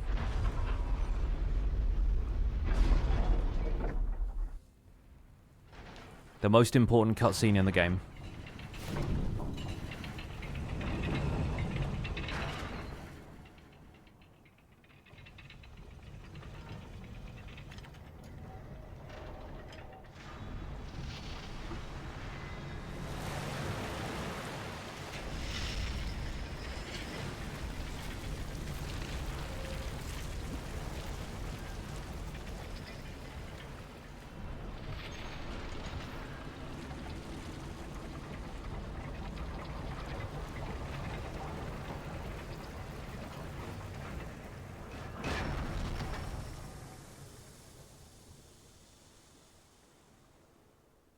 Cool bridge.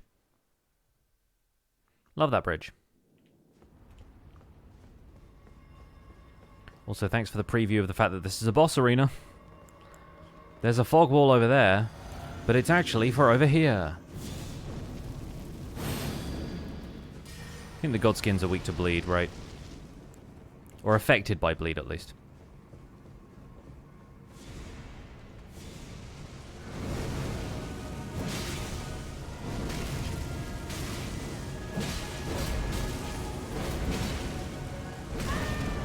Alright. Belly bump me out of your own trap, sure. Great idea.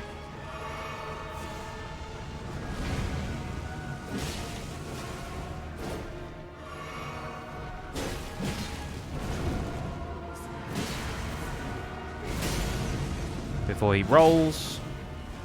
I was trying to get a stagger, but he didn't end up rolling, so I'm actually fine with that, because now he's going to do it.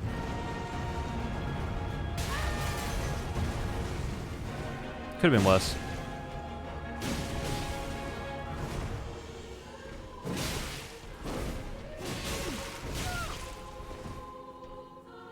Not my finest work.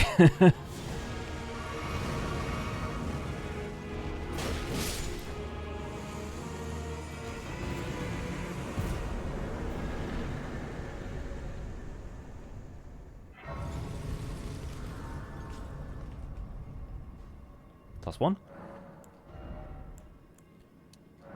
I think we'll continue leveling endurance here. We'll probably put some points into faith a little later. I'm going to get as far as Rykard's arena and then warp out. Because we'll want to level the Serpent Hunter just for a nice, easy fight.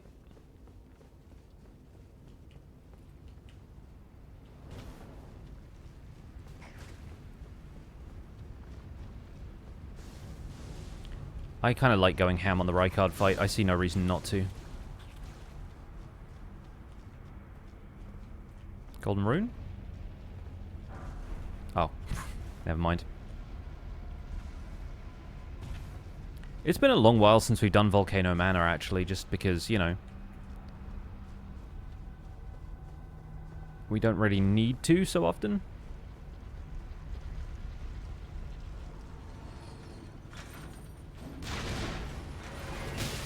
Oh, fine, fine, fine. Hit me, it's okay. Whatever. I wonder if Royal Knight's Resolve might be worth getting for this. But then, axes are more about DPS than they are about big hits, so it shouldn't be that helpful.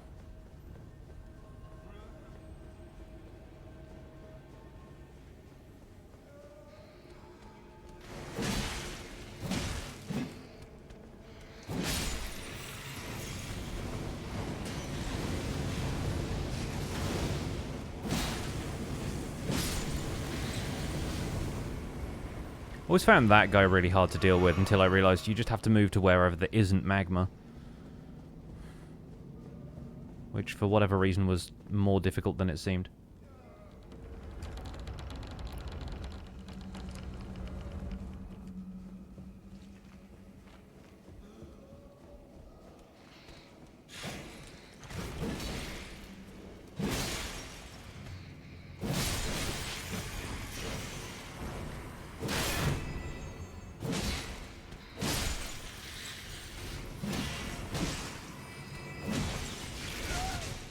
Oh no!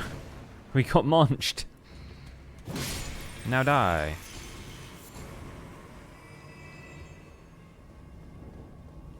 Whoop.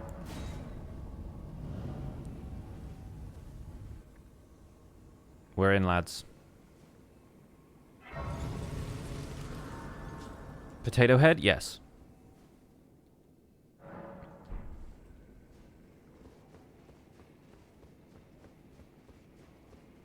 Just gonna grab this.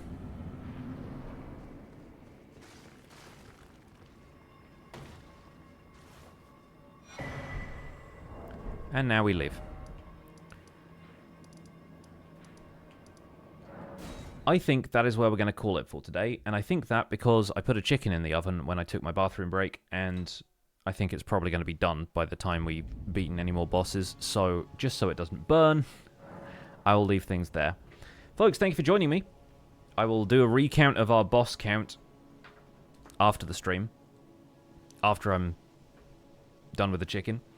But for now, we're going to wrap up and raid somebody else who's streaming here on Twitch.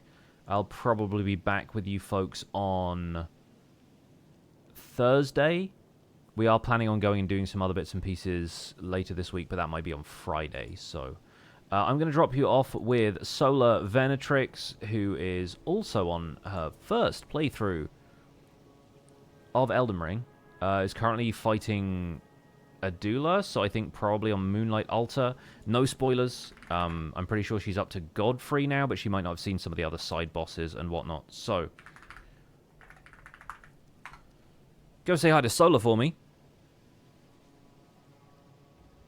It's a fun stream over there. A little bit of adult language, adult conversations every so often, but I'm sure you guys can handle it. If that's not your thing, feel free to click away. But I will be back with you folks soon, so take care, have a good one. Bye for now.